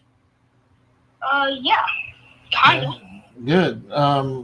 Yeah, you're. We'll get dinner when we're done, and I'm taking you home with us when we leave. Okay. Okay. So. Yep. Are you gonna be good until after the game? Yep. Okay. See, Dad. And is there a paper you're supposed to give to me on Mondays to turn in by Tuesday for Subway? A paper for you for what? For Subway on the days that you guys go to Subway. Your coach told me that he gives you guys a paper that you have to turn in on Tuesday so you can get food. Is that true? Yeah. Why have you never given me that paper? I mean, I don't really eat it. That's the thing. Like. Well, I don't think that's really your decision to make. I think if the coach tells you you're supposed to give your parents something, you don't go, oh, well, I don't need this, and then you say no, right? Yeah. I think you're supposed to give it to your parents. You need to communicate these things. Yeah. This is a big issue. We need to just get it corrected, but have fun, and I'll see you tonight at the game, okay? All right. All right. I love you, Bubba. Love you too, Stu. See you.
Hello? Hello? So how many miles? 25,000 and something. Jesus Christ. Okay. I mean, you want to pay less. Well, yeah, but I also want to be realistic. That's a lot of miles. I mean, you were doing a lot of seminars and a lot of conventions and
Well,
Yep. Did you get an email from the pipeline today? I did. And did it say a new item's been added with your name or whatever? Like, what did it say in the message? Said administrator added test email notifications from objectives. Go to them. Now, I did know this was real. It says no reply SharePoint online, but I did get a few other ones that are coming from something that looks similar, and I know that they're fake. We'll save them for examples for our meeting tomorrow, so that way I can look at them. I know, I just deleted it. So let me That's find fine. You don't have to, but I'd like to see it, I guess. Well, I almost sent it, but I'm like, you know what? I can't send every damn thing to support and say blacklist this because it doesn't make any difference. Something else will happen. Yeah, and just reporting it yourself. Yeah, no, it was, where did it go? It's from Office 365 technical problem from Wegman Company at IMMRAMA. Yeah, that's junk. Yeah, no, I know.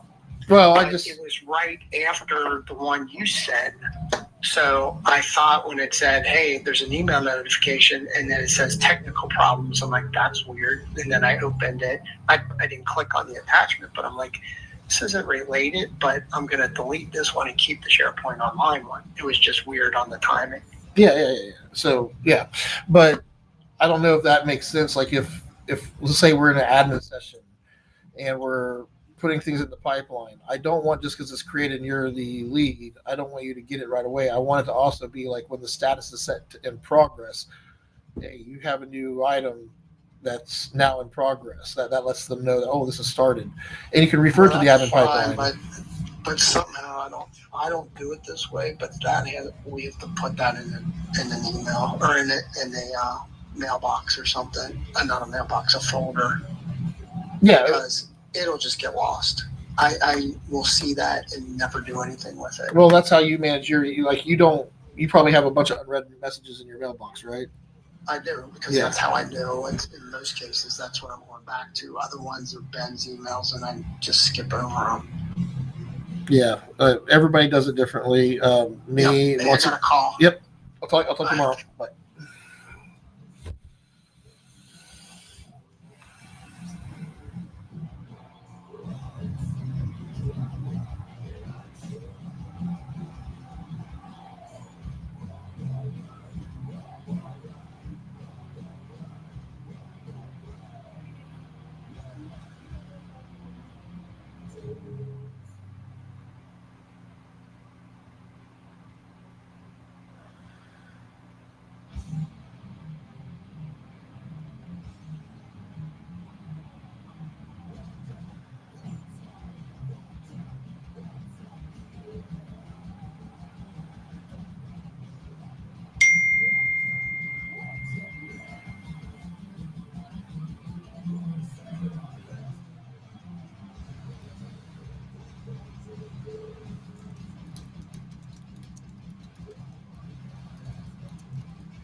Hey, baby. I hope your day got better. I'm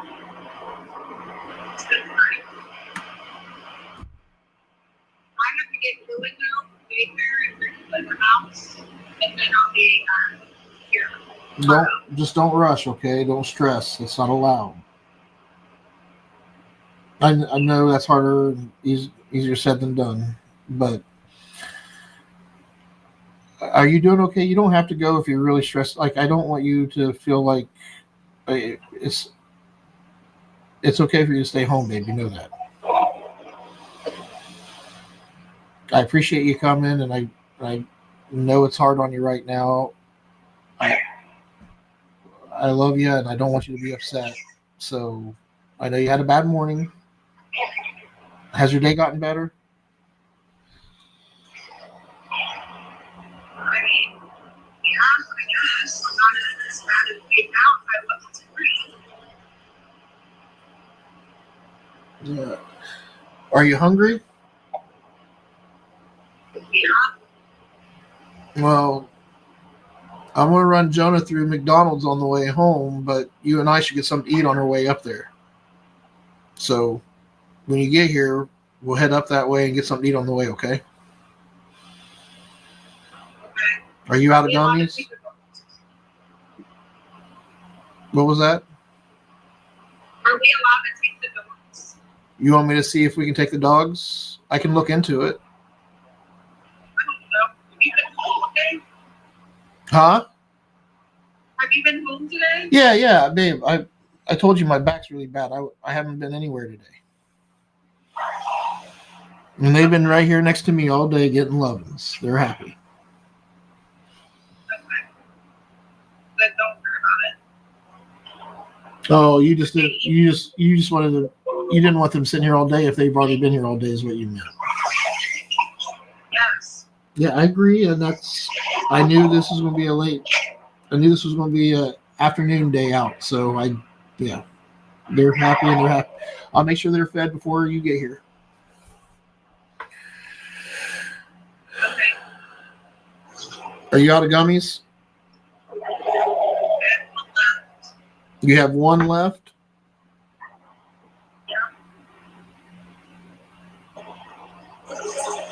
And we'll see what kind of time when you get here. Maybe we'll stop and get some gummies on the way there. Just get you a few to hold you through until we get re-upped. And taxes, I'm working on. Andy needs me to do something for the taxes. I'm working on that now. So we should have that. There was a couple things he needed done, and I'm helping him with it. So we'll catch up when you get here. Just be careful. I love you.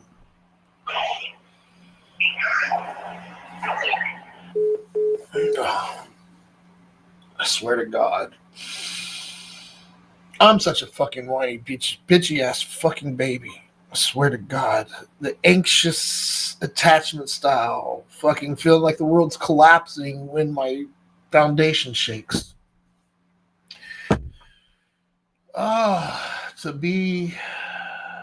To be a strong leader, to be a strong man. What does that bullshit even mean? It's all bullshit.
Shit.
You guys hungry?